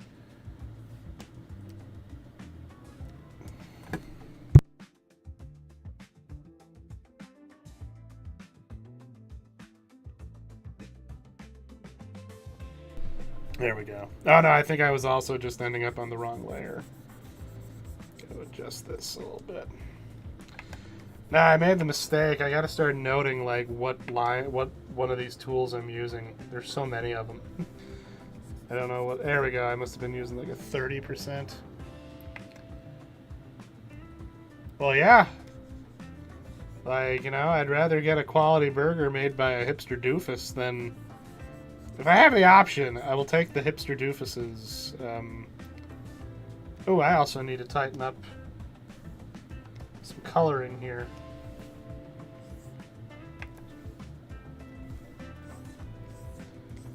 There we go. Actually, you know what? I think we might do this instead. I think this might help it pop a bit more, too. I think that might have been kind of holding it back. Yeah, there we go. That looks a little better, I think. A little bright, but I think that kind of helps.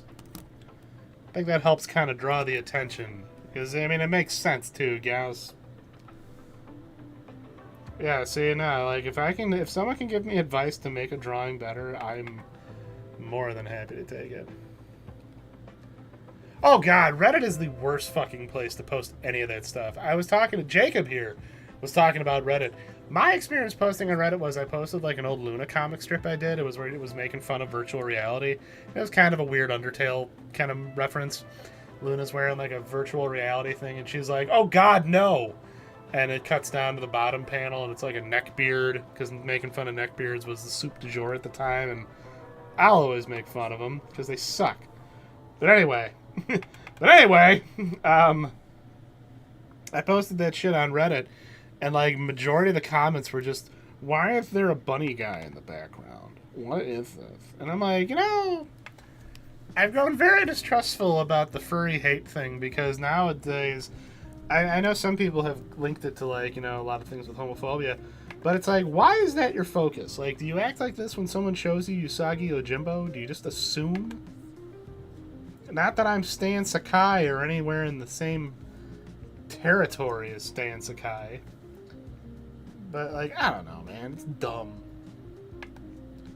Oh, there we go. Make them look even more panicked. But yeah, like, they get dumb. Like, they just get dumb and weird about dumb stuff because they're dumb and weird. I have strong feelings about that. I'm sorry, I did not have a good time on Reddit. All I wanted to do was just post my funny cartoons there and be like, hey, maybe I can get some good feedback. And it's like, I didn't... Like, if they were commenting on, the joke doesn't really land, I'm not really understanding it. Because I am a firm believer. I saw an Adam Ellis... I'm not a fan of Adam Ellis. Never was, never will be. Guy seemed like a knob. He's the guy who did all those buzz. He was a BuzzFeed artist, but he did this comic. It's like they're harsh, but they're not even like. They're harsh, but they don't use the. They're not harsh in the sense of like, I'm gonna give you harsh critique that will help you improve. It's more like, I'm gonna be an asshole. Like, just plain and simple. All right, I'm going to say I will be here all night noodling on this. I think we're good. I think I am happy enough with how the colors came out. Gotta always remember, every drawing is experience. It's like leveling up. Pick something you learn from here, you can move over to the next one. I'm going to give the old signature. Thank you. Yeah, I just don't post on Reddit because it's just angry nerds arguing, which is crazy because you would like. I remember Reddit being conceived as like being said to be like, oh, one of the nicest communities on the internet. That's it's like it's that Tyler the Creator meme. Yeah, that was a lie. Thank you. I keep trying, man. I see like people like Mars in particular, who use a lot of real bright, vibrant colors, and it made me think like I should, ever since I started trying a lot of that out, it has been really helping me like embrace more wacky coloring techniques. And like this little like rough shading up there looks pretty good. Okay, I see one last thing I want to noodle on. That's it. Nothing big. I just want to tighten up the stippling sort of shading that I got here. Thank you. Thank you for the insight on the I go on Reddit to check a few things. Nowadays my favorite has been going into the going on the Marvel Rivals subreddit just to see how salty people are. Very salty. The Marvel Rivals subreddit was mostly people yelling at it. Was mostly people blaming each other for not playing the game properly against each other. It's usually DSP players yelling at. It's usually people clowning on DSP, like not DSP, DPS players. Now, I mean, everyone should clown on DSP. He sucks. Anyway, that is neither here nor there. Ugh, it's the only problem with this thing, but I think this is the rough dots. I'll have to start remembering to write down which one of these I am using. There we go. Well, yeah, it's like, it's annoying when you find like, oh, here's an interesting forum and it's getting derailed. It's getting waylaid by jackassery, as Dr. Venture would say, constantly. It's like, I don't like the term, but I guess the term they use is what, schizoposing, which I don't like, but I mean, when sometimes you read how these arguments and how this anger comes out of nowhere, like, you will watch people literally just discussing like, hey, here's this thing I like. And then suddenly a slap fight breaks out, and it's insane.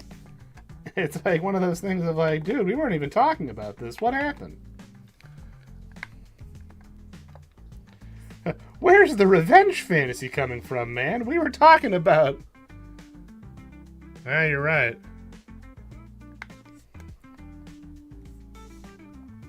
Penny Arcade did have some bangers. I grew out of Penny Arcade, but I still respect them.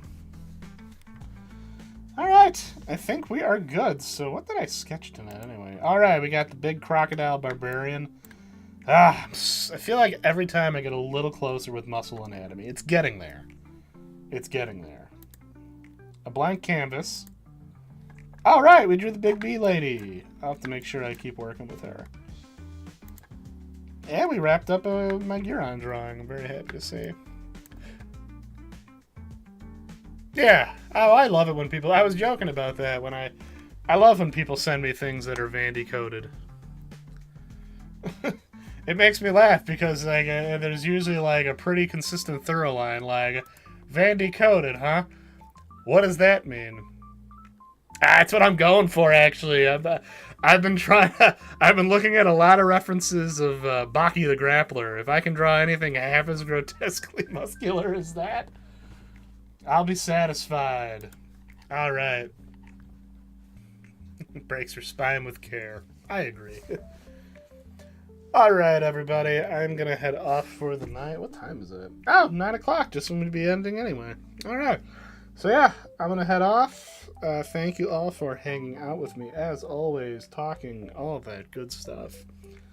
I think... I'm trying to think what we're doing here. Thank you. No, thank you for hanging out. Thank you for the help, Jacob, on the color adjustments. Wednesday stream should be on as usual. Might switch it up with the game. I'll see what I got going on, or hey, we'll keep working on things. Thank you for being here. I appreciate you all. Everyone take it easy, okay? And have a good start.